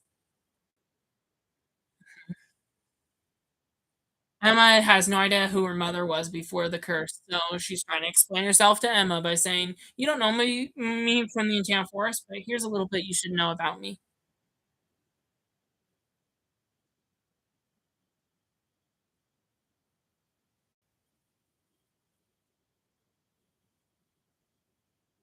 Yeah, Regina's like, "It's about time. Why are we still calling her Mary Margaret? Season 1 was so almost a year ago. Let's move on.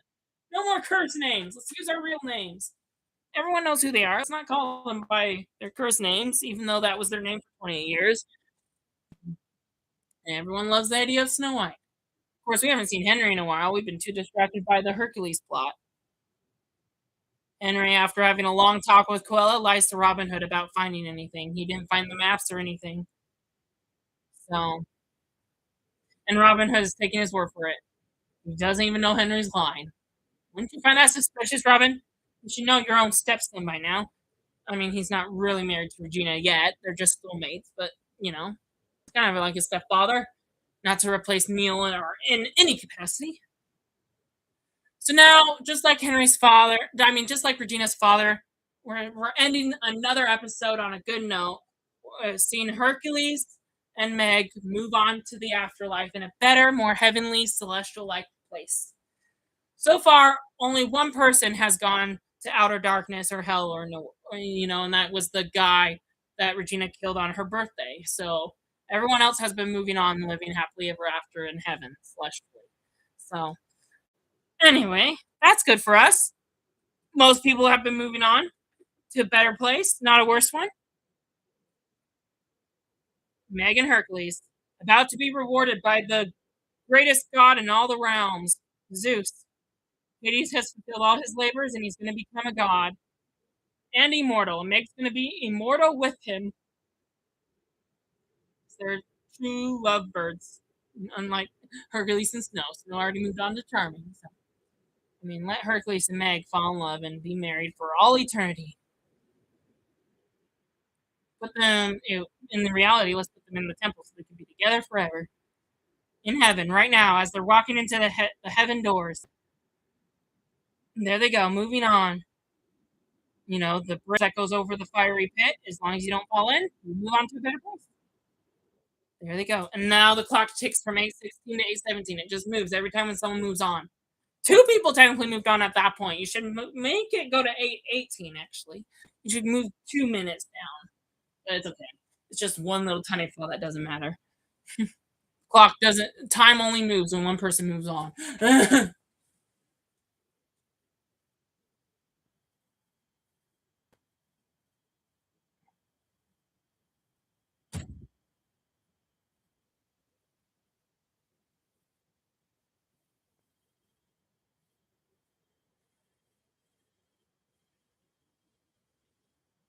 Hook tied Hades tied Hook to a to a pole and being all tortured to death. Hook can't do anything but just sit there and watch Hades gloat and give him a stone grave carver.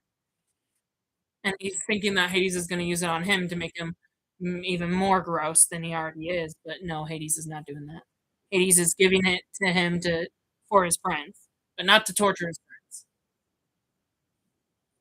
Yep. Yes. So Hades wants to punish the heroes for helping people move on to heaven. So for every soul your friends free, one of them gets to decide to stay, and Hook gets to decide who those people are. So for every soul, Hook's friends free. So for every soul, the the the alive human, or the people who are alive, for every dead soul that they help free and go to heaven. Whoops. I'm not ready to start the next episode, dang it. For every soul, your friends for every soul, the people who are alive, free, the people who are alive, for every soul, for every dead soul they free and send to heaven, the one of them, the one of the living has to stay, and Hook gets to decide who those three people are, because we had Hook, Meg, and Regina's father. So now they have to decide who um who will stay in the underworld for who the punishment for sending people to heaven, who will stay in the underworld for that kind of um crime. It's a law, it's a Hades law, a crime to help people go to heaven. So Hook has to decide three people. So I hope he chooses well. He's probably not going to make Emma stay, obviously, because that's his true love, and and it's hard because you might love them all equally. I mean, you love Emma more, but because you love Emma, you don't want to torture her family by forcing them to stay. So, man, who is Hook going to choose?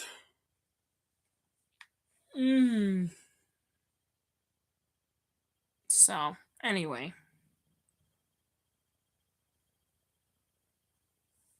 We're gonna move on to the next episode now. So anyway, timestamp is at 43 minutes and sorry for the awkward silence. I was just thinking about the episode. So yeah, 43 minutes and 45 seconds. So we just saw Hercules move on. He was only in one episode of the entire show. Most characters like Henry were actually on the show prior to the Underworld arc, right? Hercules was not. So he was just out of nowhere. It was a last minute effort. They wanted to try to put Hercules into the show. So luckily they did before he moved on, right? We got one Hercules episode. Snow White fell in love with Hercules before Charming. Hercules helped Snow White how to stand up to the bandits in her kingdom and in her village. So Snow White learned to stand up to those bandits who were taking over her villages, and she became a hero because of Herc. And in return, Snow White in the underworld helped Hercules be a hero and defeat the beast through teamwork. The three-headed dog, three-headed hellhound. And so now that the dog is defeated, Hercules and Megan moved on, and Hook is now forced to make a punishment for these heroes. I don't think he's going to go through with it, though. So that means Hades will have to choose the names. I wonder who's going to be stuck, who's going to be dead and stuck in the underworld out of all the heroes that are alive. That's going to be interesting. Actually, that doesn't make them dead. They're still alive, but if they have a tombstone with their name carved on it, they can't leave. So that's the rules. So you could be alive and have a tombstone. You don't have to die to get a grave. You could be alive and Hades can make you a tombstone. But if your name's on the tombstone, that means you can't leave the underworld. So that's bad for our heroes. Let's see who are the three people. I know who they are. I've seen the show all the way to the end before. This is I never said in my videos this was a first time reaction. This is just a commentary. I should have said once upon a time commentary. I didn't know whether to say commentary or reaction because I thought they were the same thing, but reaction, I guess, is not really the same thing. Because as I watch other reactors, I guess people prefer them not to talk as much, and commentary-wise, people prefer to talk all the time. So this is meant to be a commentary if you're watching this for the first time. I'm sorry. So you might want to watch the episode first and then listen to my commentary on it. I'll try not to spoil future episodes. But yes, technically I am reacting with you to the show, but keep in mind that I've seen this millions of times. Not this is not even a second or third. This is a millionth watch through and know it front to back. More than most fans of the show, actually. I've watched it probably more than the number one fan of the show. I've seen this like almost all the time. Like I watch the entire show in its entirety, every single minute, once a year. And other times it's just like favorite episodes or trailers. Sometimes to watch the whole show, I watch all the trailers. It's a lot faster. It takes an hour and a half like a real movie just to watch one 30-second trailer for each episode. The slowest way obviously is to watch every single episode and watch all the way till the end, right? Anyway, yeah, I only do that like once a year because it's a long show, but like you know what I mean. I've seen the show front to back. I have it memorized. So anyway, not to spoil anything, but you might still want to watch the episode before my live stream. But anyway, episode 14, it's called Devil's Due. This one's a Rumple based episode. As you know, we didn't see him much in this Hercules one, so I'm gonna just start the episode, okay? When this episode is over, it'll be exactly 9:30, but we did start 10 minutes late, so I might still talk afterwards. But I'm only going overtime on depending on how late we started. So because we started at 6:58 instead of 6:50, we're only going to 9:38. I'm gonna try not to go overtime this time. So we're gonna try to end at 9:38. So I'm gonna start this episode now, so we can at least talk for 8 minutes afterwards, because it's 45 minutes till 9:30, and luckily we don't really do Q&A anyway, so it doesn't matter. All right, I'm gonna stop yapping and start the episode. But let me just see my comments here. Hi Ben. Yeah. Um. Okay. Not okay. Okay. Not much. Okay. All right. Here we go. Ready? I'm gonna start the countdown. Okay, wait, wait, don't push when I say one, just wait when I say NOW. Ready? Okay. Three, two, one, now.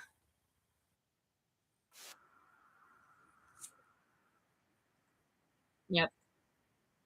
We did, however, we may have not saw Rumple, but we saw Hook this past episode, and he wasn't really in episode 12. So one episode with just Hook, one episode with just Rumple.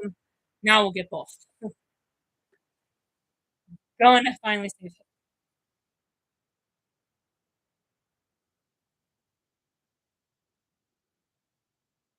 Hook has to decide which people have to stay in the underworld and which can go.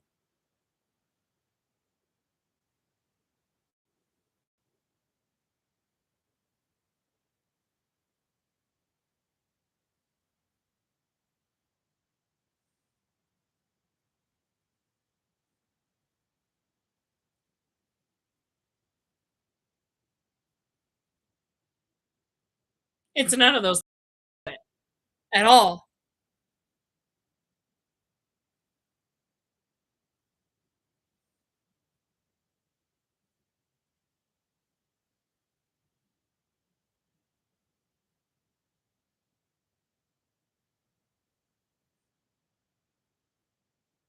He has to go to solitary for not obeying the Lord of the Underworld. Unlike a loving unlike a loving person, he, has no love at all. Just be glad you're a child of, um, of our actual Heavenly Father, not Hades, right? He is so evil. His punishments are a lot worse than consequences of bad choices.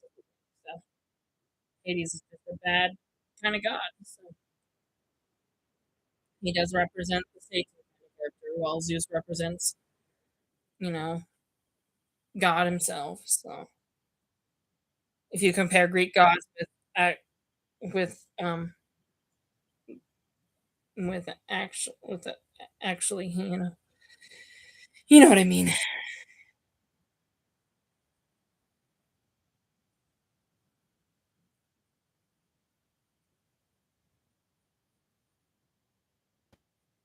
It's the piper that it's the piper's pipe. It's what Peter Pan uses to, make lost boys lost and run away from home to go to Neverland. Mhm. How funny.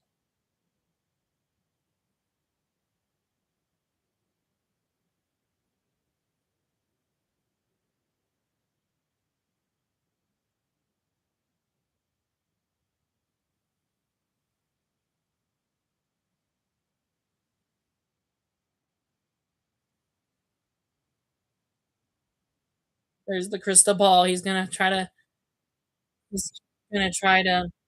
he wants to see something. He's gonna try to see something. He wants to see how Belle's doing. He wants to see what's going on. Oh, or he's trying to find what happened to his son or something.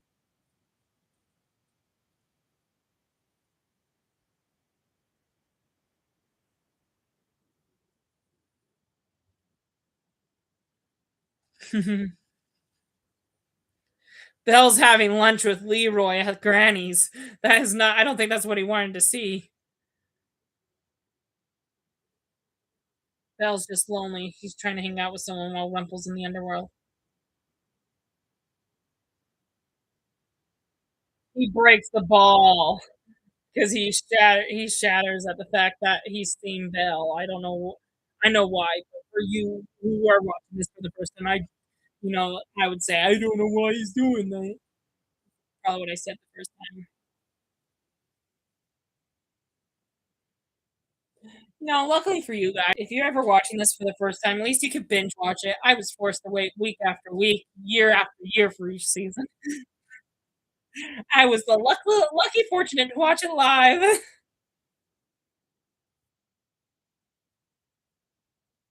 Not all of it, just most seasons. As I said you millions and millions of times before, I wish I had watched season 1 and 2 live, but I didn't. I started with season 3.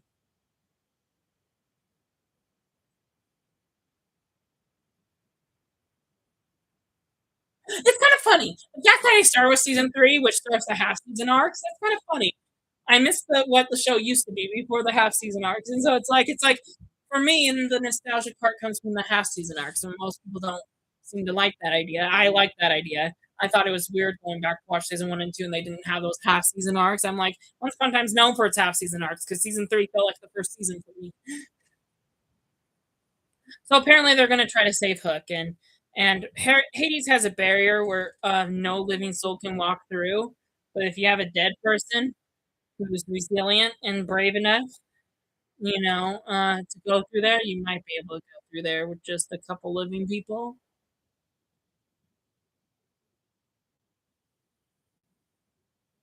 We're getting a flashback of Rumple and Mila.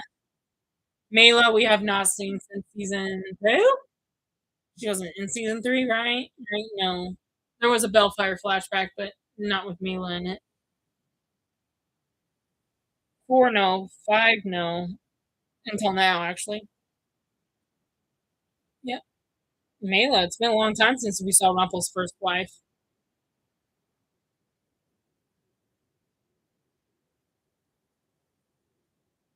Kill the snake. Kill the snake.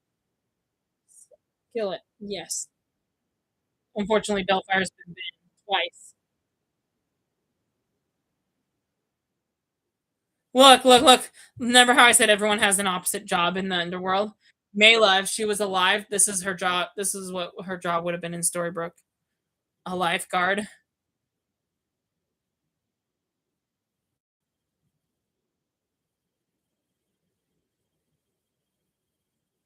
They have to say that every time they meet someone dead.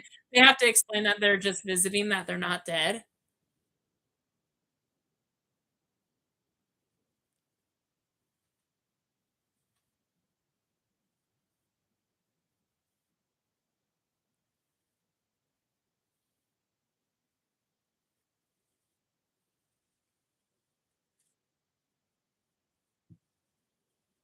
Mela didn't even know Hook was in the underworld. He's kind of surprised.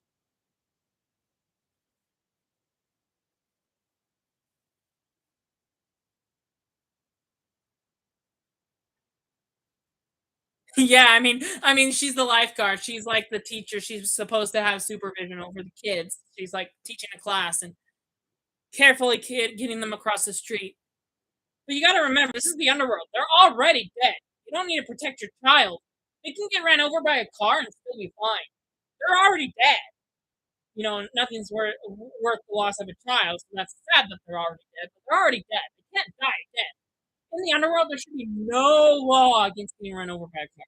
You won't die. You're already dead. The only way to move on is to walk across that floating bridge to either a better place or a worse one. Mhm.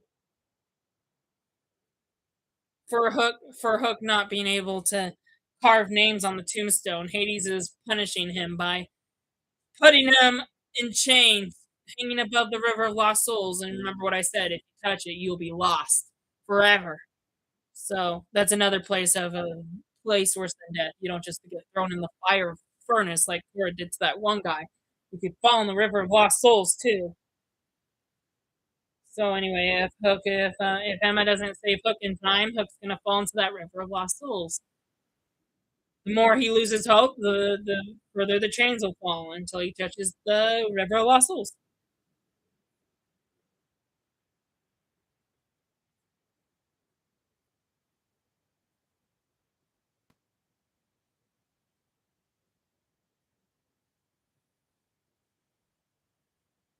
Yeah. Hades is convincing Hook that there's no one left to save him, and that Emma's not coming to save him or anybody else. So feel free to be mad. You could be mad at me for this. Go mad with blue hair. His blue hair doesn't always glow up, but whenever he says coal lines, it kind of pops up every once in a while. It's mostly just regular brown, like normal people. This is funny.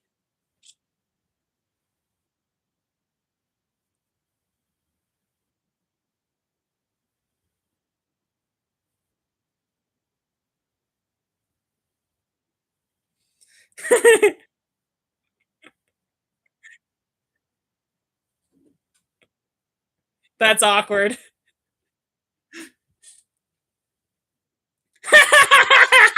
I like this part.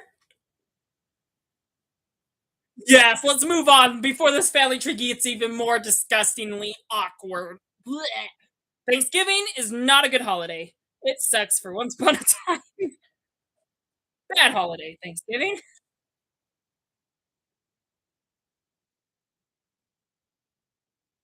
Languages in this episode. Cruella is.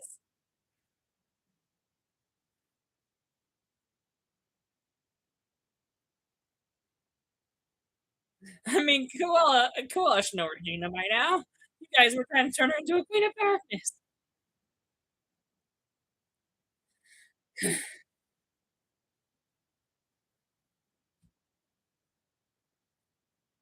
It is a little tricky down here. Regina's having a hard time using magic down here. It's a little tricky than she thought.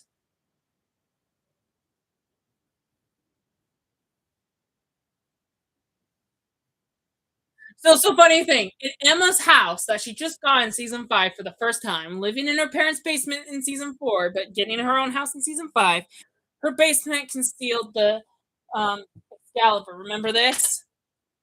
In the underworld, it doesn't show this. In her basement, she has a prison where Hook is being held, and the River of Lost Souls is. So yeah.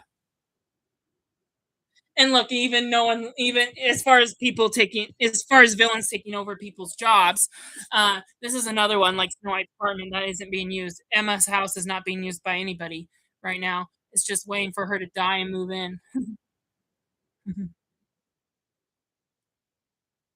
Yeah, joining hands will be great. Mayla's dead, so it's gonna let her through.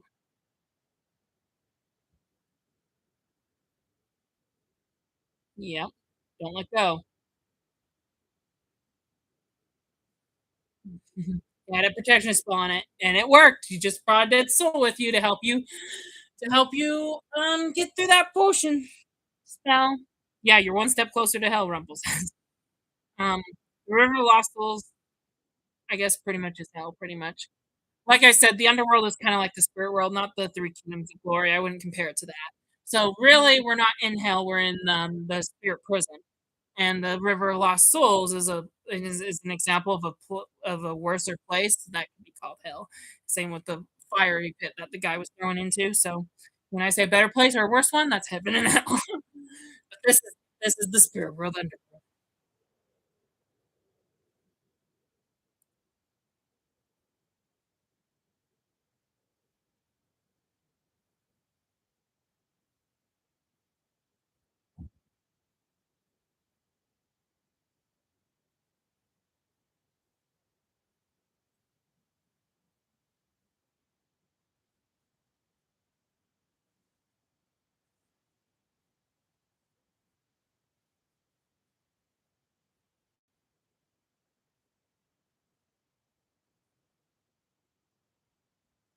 This is back when Rumpel was a coward and he wasn't the dark one yet. So he's scared because the potion he needs to heal Bellfire's snake wounds you know, um, is 100 gold coins, and he doesn't have that. And so the only way he's gonna get the potion is if he kills the guy, or. He's worried about getting killed first. Anyway,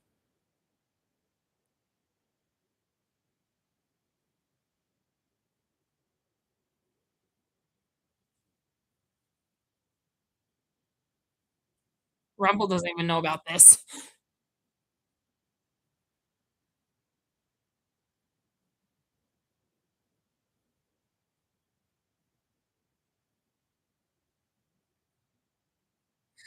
Wow, Emma and Mela never met, and they're being like mother and daughter-in-law right now.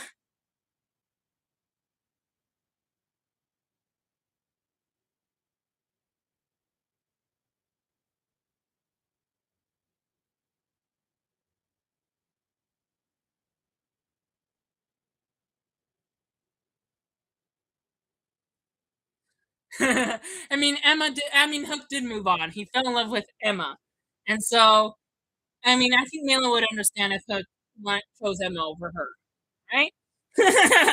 Rumpel. Okay, I got a bunch of things I need to talk about right now. Um, so yeah, Ruffle was surprised because she didn't know Emma had a vision, and he wanted to know where his son went. And that's what the crystal ball was for. But then he saw Belle instead and kind of got shocked. Anyway, now he got his confirmation on his son moving to a better place. And then the awkwardness. I'll never talk about that. So Mila was in love with Hook and potentially, possibly going to marry Hook and if she didn't die by Rumple's hand. She was married to Rumple prior to that, remember, but she was going to leave him for Hook. Remember? Um, Emma, so Bellfire, who's Rumple Mila's son, right? Emma fell in love with Neil, and they didn't get married, but they had a child together.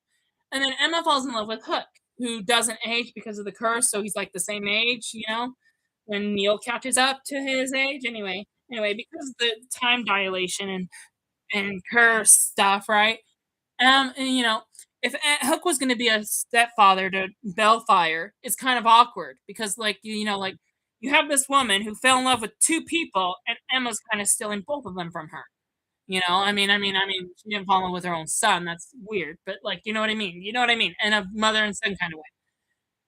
And so it's awkward because imagine you're dating someone who doesn't age for 28 years, and then that person, and you end up let's say you do marry them and you have kids, uh and then later you end up marrying that maybe that person has a kid and you marry that kid. Okay, let me put this more in perspective.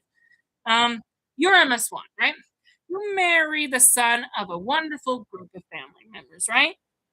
But then that son dies, and that maybe that father-in-law dies, and you end up marrying the mother-in-law. It's like, or no, the mother dies and you end up marrying the father-in-law. That's what this exactly is. Emma technically married um kind of her grandfather-in-law in a way, almost. Except Malin Hook didn't have a chance to get married thanks to Rumple crushing Malin's heart. But see how awkward that is? You go from marrying a child to marrying their parent. It feels weird. Even though that's not they're really their parent. That's what it feels like. That's why it was awkward earlier.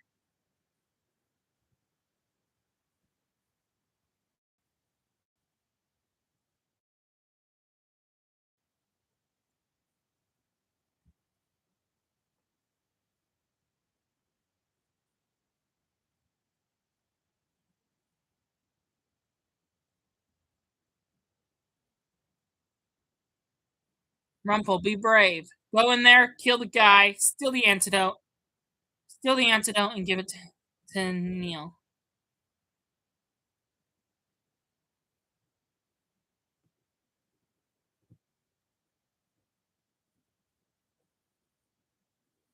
Of course, as Hook is going to go kill the guy and steal the antidote to save their son, Mela meets Hook for the first time and falls in love with Captain Hook.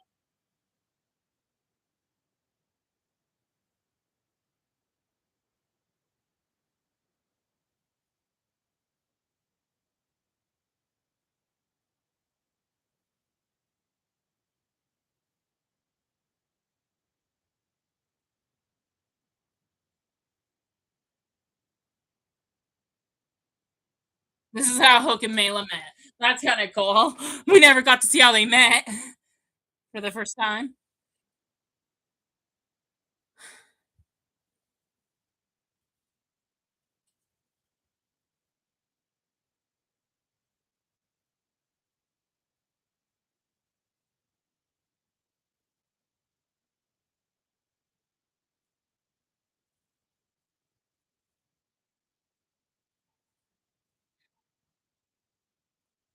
Yeah, Hook's a pirate, but this is before he became an evil pirate. He fell in love with Mela and then remembered Rumple crushed his heart. Do I have to remind you of all that?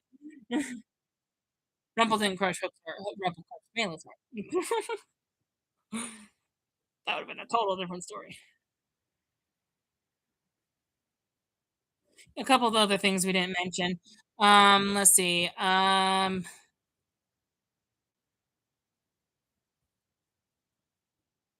So yeah, Quella mentioned to Regina about um Cora. Just trying to think of what other things past of the episodes as I was talking. Cora, Cora, not Cora. Quella Deville mentioned to Regina that there's three settings to a grave. If it's tipped over, that means they moved on. Um, if it's cracked, that means they moved on. So tipped over means they've moved on to a better place, and cracked means they moved on to a worse place. If the tombstone is not cracked and it's still up, that means they're in the underworld. So that's how you know if someone's here or not. So they find, so basically when everyone dies, there's a grave tombstone for them in the underworld. That doesn't mean they go to the underworld. It just depends if they have unfinished business or not. If they do, their grave is up down, they have no unfinished business, and also if it's crap. But um, worst place, better place, right? And then let's see. We're still watching the episode, by the way. I'm not pausing it or anything. So don't just by having me look back or anything. Don't assume I paused it or rewinded it or anything. Just make sure you're still in sync. Emma's about to cross the bridge to save her. I'm just trying to catch up.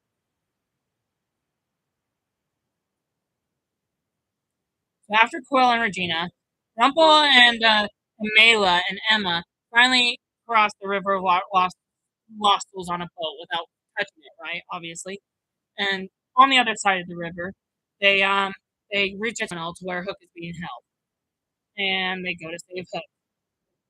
So, and then we get the flashback where Mila meets Hook for the first time after convincing Rumple to go kill the guy and steal the potion because Balefire only has a few hours left before he dies. So he's trying to desperately make Rumple less a coward into saving their son. And then while he's out trying to be brave, which we know that doesn't happen until after he's a dark one. And he doesn't learn to be brave until Merida teaches him to. Anyway, Mela falls in love with Captain Hook while Rumple's out. And then now Emma just saved Hook. And Hook's like saying, I told you not to come back for me. You should just let me stay here. And Emma's like, when do I ever listen to that? I came here because I love you too much. And Hook's like, well, I'm glad you did. I don't want to go in that river of lost souls. At the last minute, just inches away from touching the river, Emma unchains him just in the nick of time. Saved Hook. So, so Mela just found out that Rumple fell in love with Belle, and that they're married and have a child. And she's like, "Wow, that's real. You have a new family now." And Rumple and Mela are talking about unfinished business and why Mela's still down here.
Yep, I mean that did happen. He abandoned his son and he created a curse just to reunite with him, and took time. But Bellfire did eventually forgive his father before he died, and he can forgive his mother too.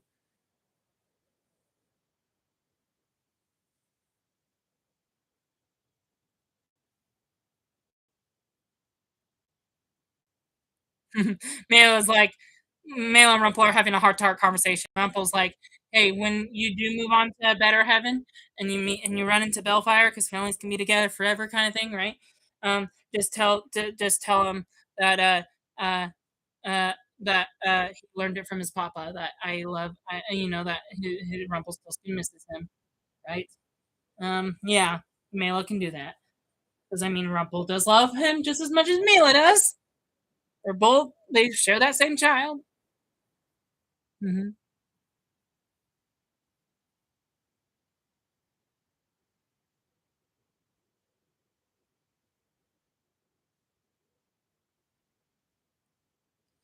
See, Rumple was a coward before he became the Dark One, so he can't have the courage and strength to kill this guy, this this this spell cure guy, that can cure illness. He can't kill this illness healer because he wants to kill him to steal the potion.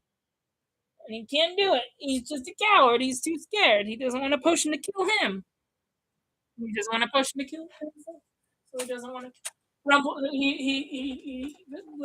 healer has a potion to kill Rumple, and Rumple doesn't want that. So he's too scared to kill him.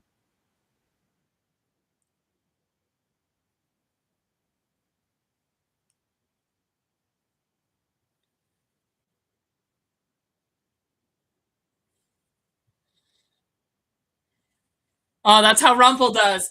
If you don't have money, he likes making deals and trades, and every all magic comes with a price, and obviously, even before he was a dark one, that was still the rule. It wasn't something Rumple made up. It was always around, and came with a price always. So if you're not going to pay for 100 gold coins for it, the price is he's going to give Rumble an alternative price. That's probably where he got price from. Making everything come with a price. That's probably where he got it from. Rumble still got it from the healer. Mila's like, oh, all the lost souls are so lost, and Rumple's like, yes, they are. If I feel bad for those people that touch the river, they're all lost forever. We'll never find happiness for all eternity. That's kind of sad. Never go in the river of lost souls. Of course, then Haiti intervenes and freezes and Mela and takes Rumple and tries to convince him into making a deal. You never thought the darkest of dark ones would meet the Lord of the Underworld, the evilest of all double evils.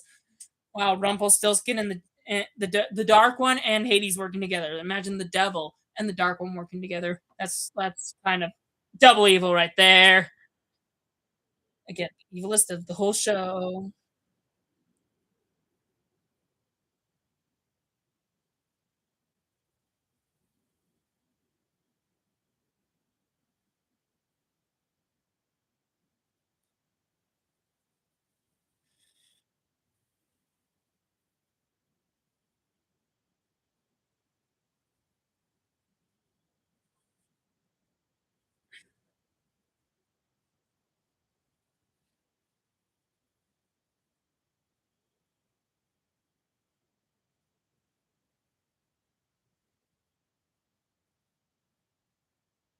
Hmm. Yeah. So Regina did find Daniel's grave and it's tipped over, which means he's in a better place. So, she's just saying her last goodbyes, saying, you don't get to see Daniel in the underworld, sadly, but, it's good for Regina to say her goodbyes in respect to Daniel's grave. And I'm glad you're in a better place, right? It's good that he's in a better place. Though she did bring him back from the dead in season 2. So, I mean, despite him being in a better place, he did come back to Earth for at least a second, However, when Dr. Frankenstein brings people back from the dead, they turn into monsters. So obviously, we know that didn't work out, and that's why Daniel stayed dead.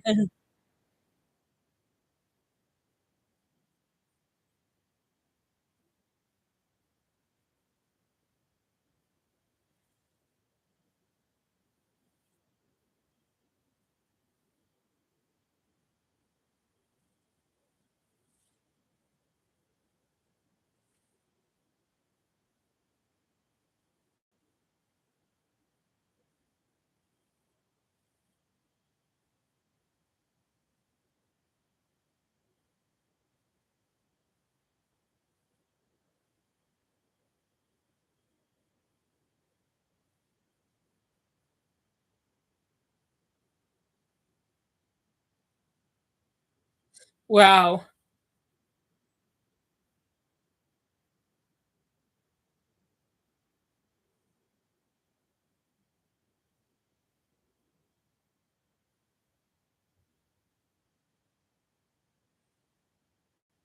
So, I mean, Hades has met many dark ones in his life, but nothing like Rumple.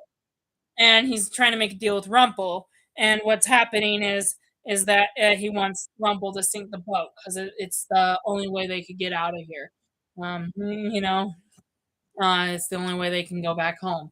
The boat can take them out of the underworld. But anyway, Rumple's like, no, I'm not gonna. I'm not gonna do that because like my ex-wife saw you just now. She'll tell everyone. It's just like, well, that's a puzzle you can solve. Are you a man I could do business with, or do I have to kill all of you? He wants to kill all the heroes. If Rumpel is included in that. Does he have to kill all the heroes, or or is Rumpel someone you could work with? Rumpel, to the dark side. Do not be like Anakin.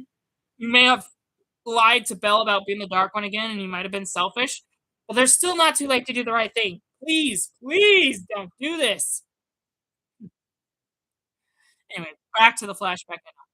Um, Mela Rumple's trying to explain to Mela that he didn't kill the healer.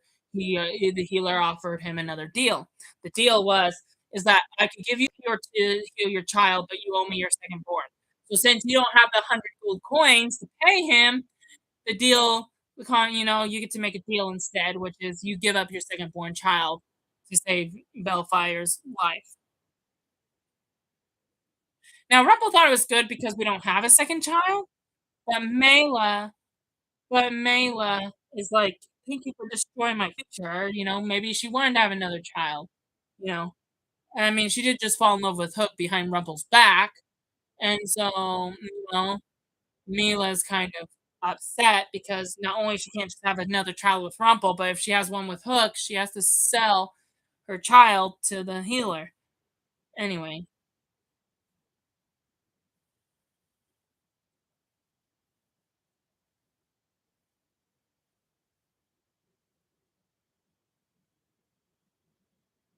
Rumple's so upset.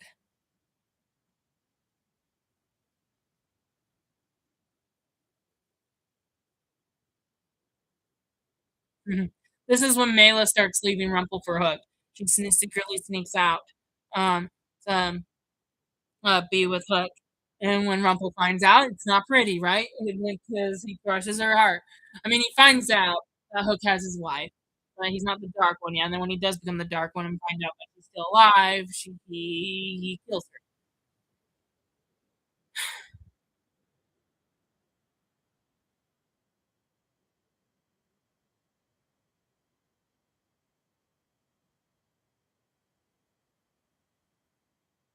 Oh, man.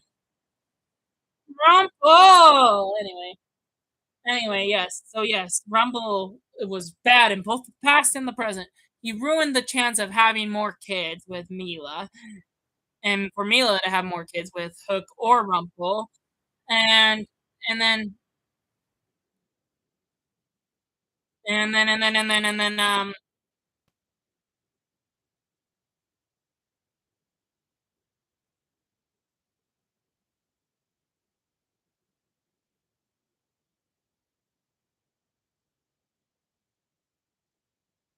uh-huh.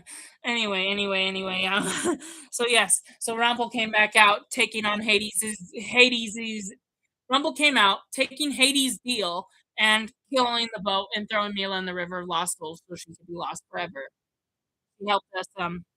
She helped us save Hook, and now she gets no reward or doesn't get to move on, sadly.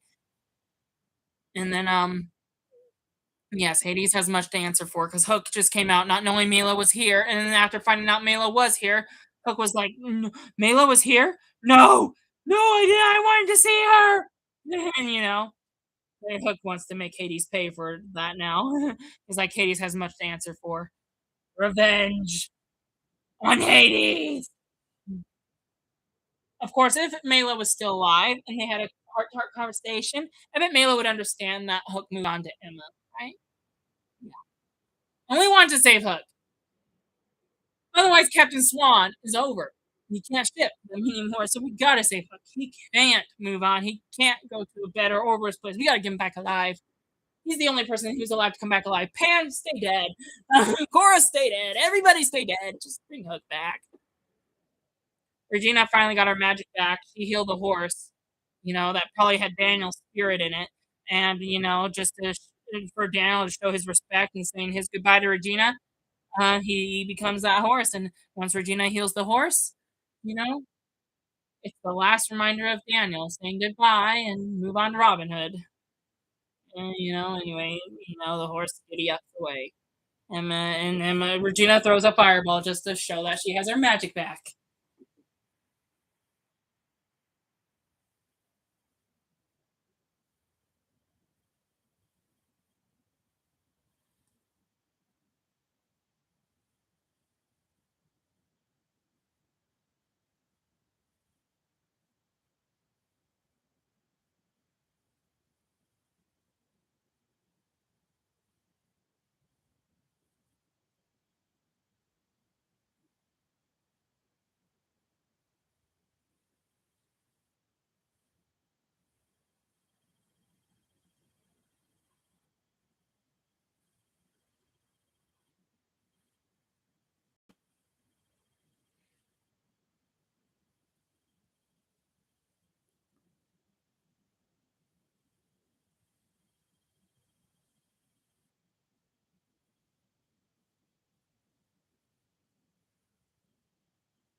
Oh, Hook is still injured and has blood all over his body. Honestly. So yeah, Hook is caught up to speed and is mad at Rumple for taking his death and using it in vain. And so he wants to get revenge and kill Rumple again. Not for just killing Mela, but for taking the darkness, right? Back into himself. Anyway. But Hook decides not to do this because he helped save him. And at the expense of losing Mila, of course. So as much as Rumple thought he was going to say thank you, it was like executed.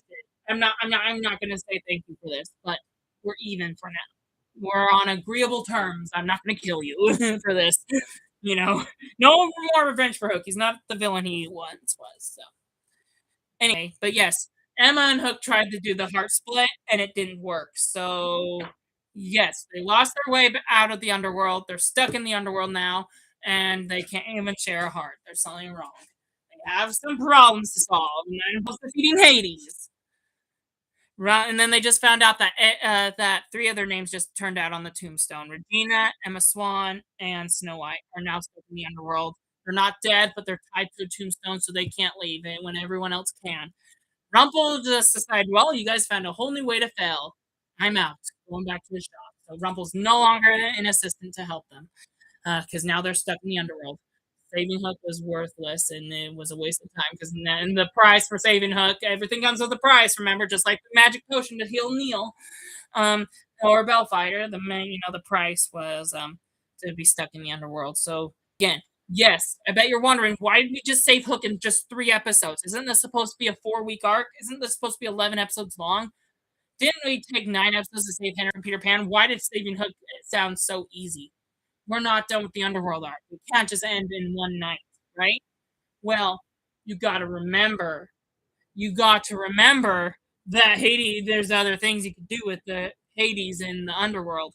You could trap everyone in there, unlike Neverland or other places. So anyway, so yes, we saved Hook in just a couple episodes, but now everyone's trapped in the underworld and they don't have a way out.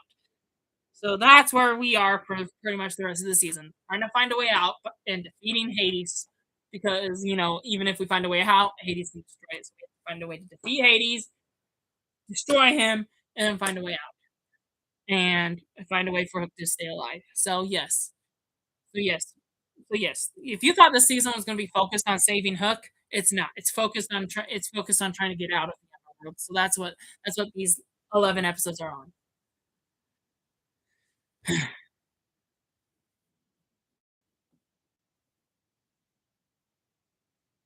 And then in the flashback, okay, one more thing about the flashback. When Rumple Dark One and he wasn't a coward anymore, he did come back to kill the healer of the dead man, the healer man. He did come back because in case he was going to have a second born child, he didn't want to have to sell it to this healer. And so he, as the Dark One, he crushed he crushed the healer's heart and said, "I can't owe a debt to a dead man." Dead men tell no tales, right? And so he killed the healer, and so anyway.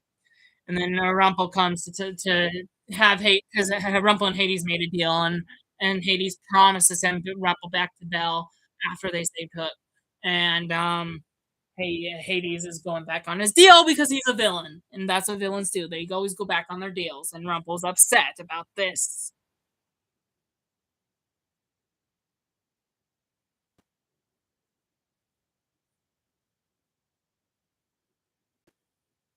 Hades was about to send Rumpel back home, but then he changed his mind. This is why you never make a deal with the devil or Hades, right? So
here comes Hades' blue hair again. Hades is going to take Rumpel's baby. All magic comes with a price.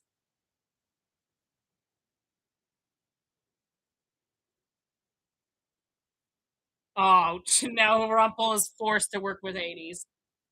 He's a slave.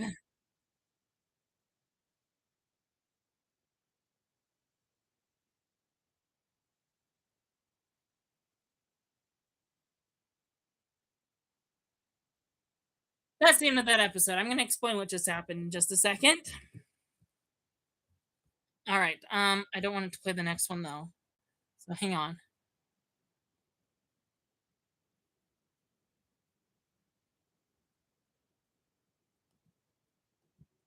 Come on. Oh, there we go. Okay, hang on. Wait. All right. Once the credits finish. Here we go. Here we go. There goes the rocket, and there goes the ABC logo. That wraps up all our episodes of Once Upon a Time. Okay, so what just happened? So yes, after Rumpel as the Dark One killed the healer, right? Because he didn't want to owe his second born child to this tattoo creep, right? Um, you know, he wanted to do it so that he can make a child with Cora or something. Probably before he met Belle. Anyway, he was a rascal and he was very smart at the time.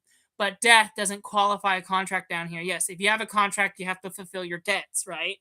But if that person who you owe a contract to dies, then you're out of the contract, right?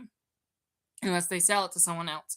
Anyway, but as we said, death is a relative term down here, and death doesn't qualify anything.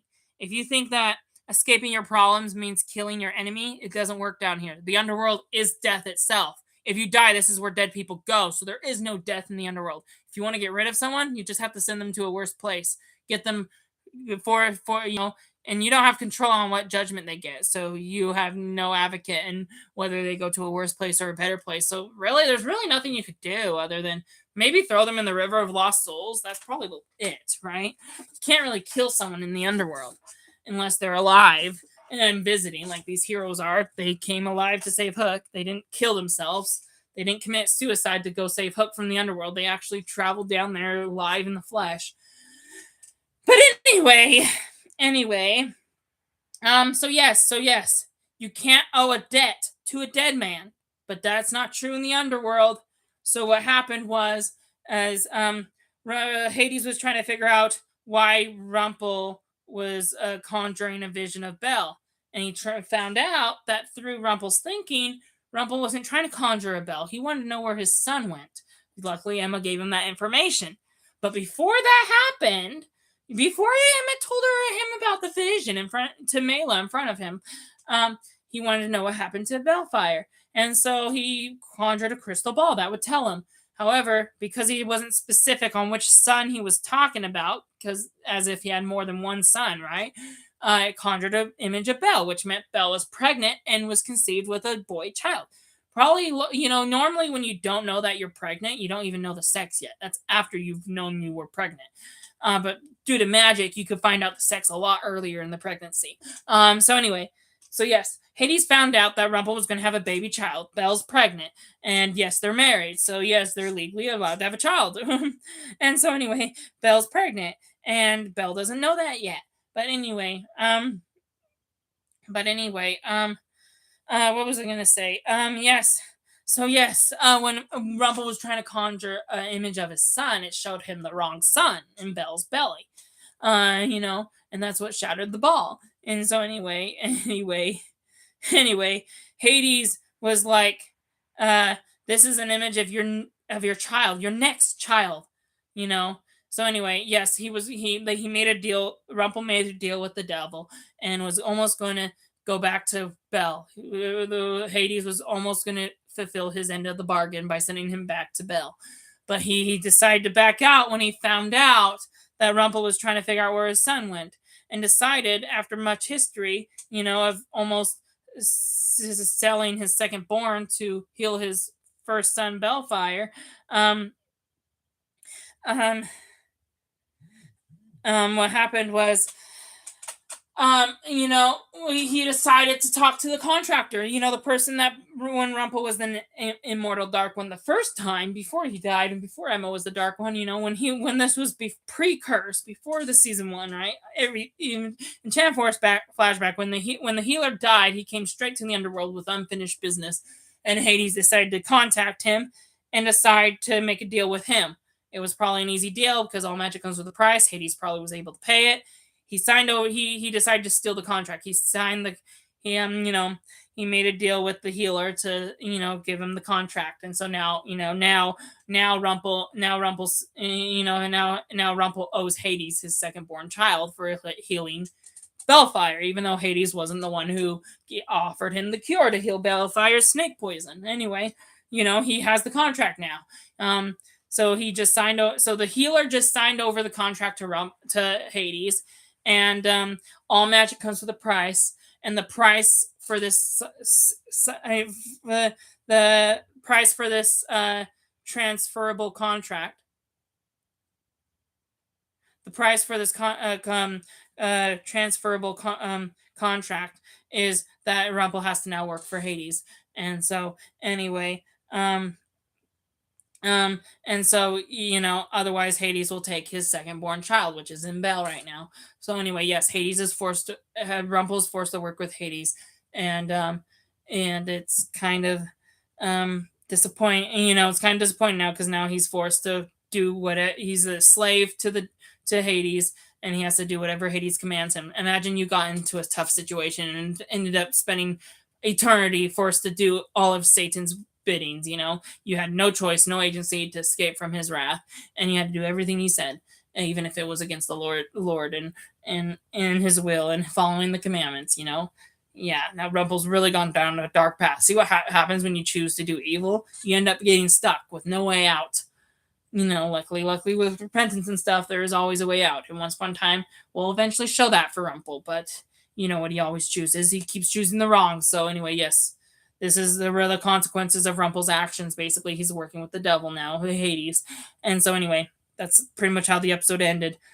But anyway, we're out of time. But And, if I didn't spend too much talking before we started the episodes or talking in between, because no, we started on time.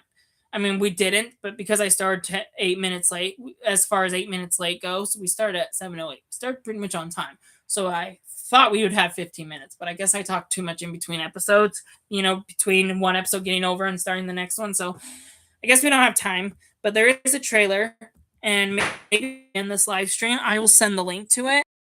There's a trailer because again, I made a post about this. I don't know if you were here it, but it's the one.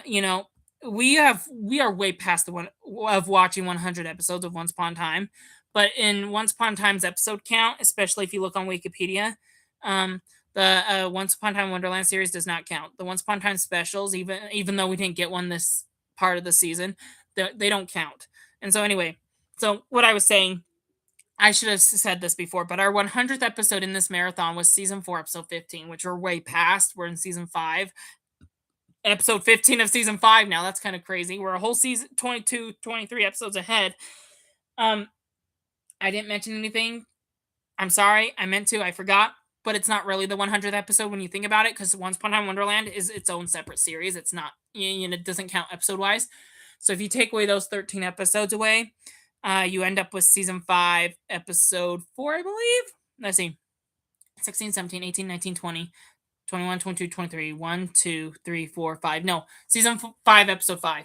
Now, again, another reason I didn't celebrate the 100th episode with you when we run the Camelot arc was because, remember, we have all these Once Upon a Time recap specials where the cast kind of recap you on what's been happening for an entire episode, or sometimes they give you fan questions and they answer them. The Q&A recap specials I'm talking about, right? Secrets of Storybrooke Has Frozen Over. The ones we've been having every single arc until now. We didn't have one for the Underworld. I should try to find the trailer as I'm talking right now. But basically, those specials are not actual episodes. They're just special television episodes that premiered before, seasons or certain arcs started. So anyway, they don't. Basically, what I'm saying is that they technically do not count. But anyway, yes, if you take the specials out, then there's a total of 9, but we haven't watched all 9 of them yet. We've only watched our last one was Dark Swan Rises, a Once Upon a Time fan celebration. That was our first one where there was actually fan questions. It was a panel, Q&A panel, and they were pulling random questions out of like a hat and they were answering them. That was like the first one we actually had where it was like that. The other specials we had were some behind the scenes looks and sneak peeks, and before that it was just pretty much a recap. So anyway, so that, those specials are not actual episodes because they don't further the plot. They're just the cast, celebrating Once Upon a Time together. They're just behind the scenes episodes, and those don't count, right? And so anyway, so with that said, if you were to include the Wonderland series, so okay, first of all, take out the Wonderland series. The 100th episode is season 5, episode 5. If you count everything as a whole, it's season 4, episode 15. If you just take out the specials, which again we've only had 7 episodes, 7 specials. So we still have 2 more left for season 6. Maybe they wanted to save the last 2 for season 6, so then maybe that's why we didn't get one for the Underworld. They could have still had 10 specials if they wanted to. They didn't have to do 9. But anyway, you just add 7 to 15. Let's see, 16, 17, 18, 19, 20, 21, 22. It's like the first half of the season finale of season 4. That was the 100th episode, But if but again, the Wonderland series, it's its own separate show. The recap specials don't count. So if you take all that out, the 100th episode should have been the last episode we watched last week, season 5, episode 11.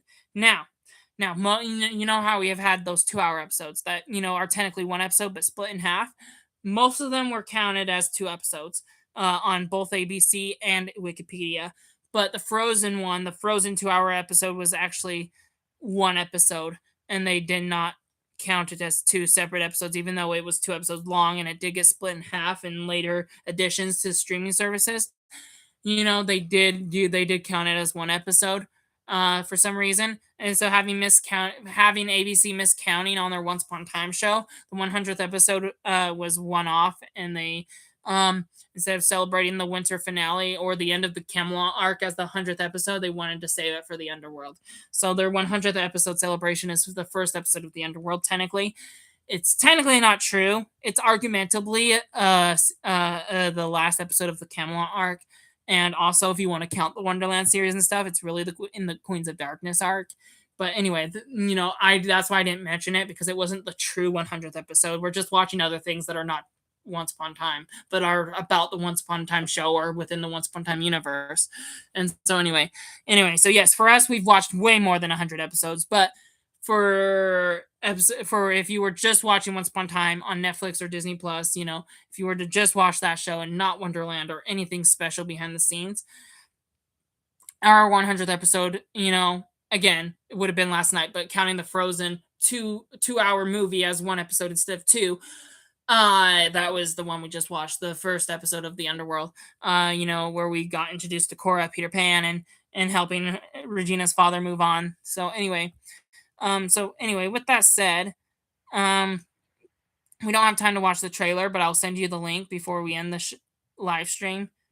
This is the longest Once Upon a Time trailer. Even the Comic-Con trailers are only like 3 minutes. This is almost 7 minutes long. 6 minutes and 50 seconds to be exact. So this is the longest trailer in Once Upon a Time's television history. They literally spent 7 minutes of a commercial break just focusing on this big event, and yet they didn't celebrate it. They just had a long trailer of it. So anyway, if you want to celebrate 100 episodes of Once Upon a Time, I'll send you the link. It's just basically showing clips of all the episodes we watched so far, except for the ones we watched tonight, obviously. All the episodes leading up to Emma going to the Underworld, and it mentions title cards like 100 episodes of villains, 100 episodes of heroes, 100 episodes of magic, 100 episodes of curses, and then eventually ends. The trailer ends with the title card saying 100 episodes of Once Upon a Time, and Emma says, "Hook, I will find you. I will always find you," getting you ready for the Underworld. So anyway, it's only 6 minutes long.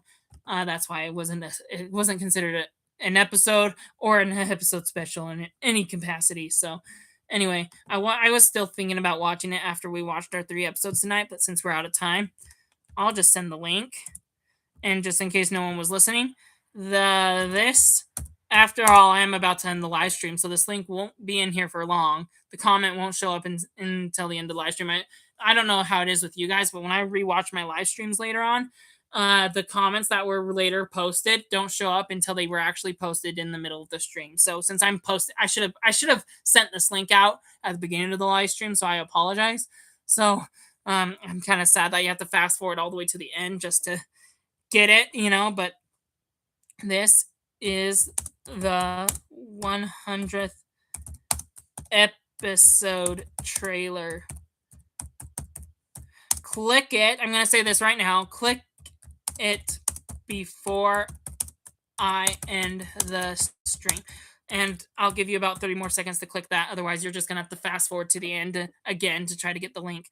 But it's also on my Facebook timeline. Not Facebook timeline, but in the Once Upon a Time Oncers group that I had that I made, for this marathon.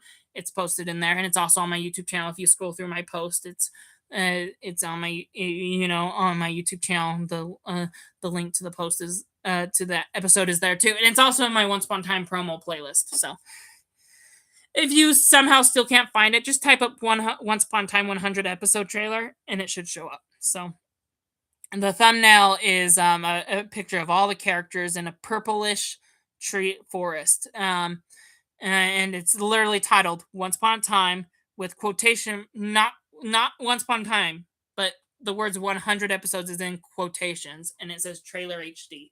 So look for a title just like that. Anyway, this click it before I end the stream. There we go. Now let me send it on YouTube really quick. I need to give YouTube more time now since I didn't give them as much time as Facebook. Let's see. I'm going to type this out again. Click. This is the 100th episode trailer. Okay.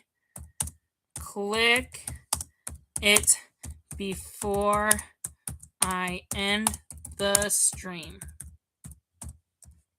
Okay, got it. So I'm gonna give you a few more seconds to click that. But other than that, that ends our night. I wish we had time to watch that trailer. I really did. I just yapped too much, so I'm very sorry. But at least we got through our episodes tonight. God be with you till we meet again. Looking forward to next week. Next week we have a Hook. We get to see Number Hook's brother who died in Neverland. Not Hook's brother, not the one who not the younger brother that that Hook's father once got after he remarried, but like the Hook's older brother Liam, not the younger brother Liam. He's actually, knowing how the show goes in the future, he actually is alive in season 6. We'll get to worry about younger Liam in a minute. But the one that died in Neverland, the Liam that died in Neverland, Hook had an older brother that died in Neverland. We're going to see him in the underworld next week. Not to spoil much, but we will see him in the underworld next week. And we're going to help him move on. After that, there's the episode following Hook's brother is actually so much of a big spoiler. I'm not going to even mention what character that's going to be, but it's going to be a very important character. I want to keep it a surprise, so I'm going to shut up. A mystery character is coming to the underworld. Someone we already know, who's actually alive, and so they're coming to the underworld to help our heroes, not save Hook because he's already saved, but like to help them, get rid of the tombstones and come home. Anyway, basically, someone alive is about to join the heroes in the underworld. Basically is what I'm saying. I just don't want to spoil who that is because anyway.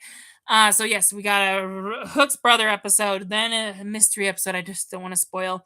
And then next week we're also going to watch an episode that I'm also not going to spoil because you never know who you'll meet in the underworld, and I want to keep most of them a surprise. But I will give you one spoil hint, and that's Hook's brother. So if you didn't want me to tell you that, I'm sorry. But anyway, there's more people to see in the underworld, and you never know who you might see. So think of everyone who's died on Once Upon a Time. Not the main characters, not the main villains. Not like don't just think about like the Snow Queen or whatever. Think about characters that were only in one episode and that possibly died.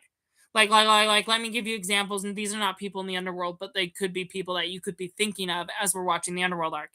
Think of Sheriff Graham, who was only in a few episodes of season 1. Who else died? Did Charming's mother die once, right? So, like, you think not a lot of characters have died. Well, it's true, not a lot of villains have died. There have been a lot of small characters, like some of our main heroes fought mothers and fathers and stuff. And like Snow White's mother, who knows if we'll see her in the underworld? There's like, I'm not saying we will. I'm just saying you gotta think outside of the box. So you never know who you'll meet in the underworld. So think outside of the box. Think of people who died on the show. Go back, rewatch season 1 and 2.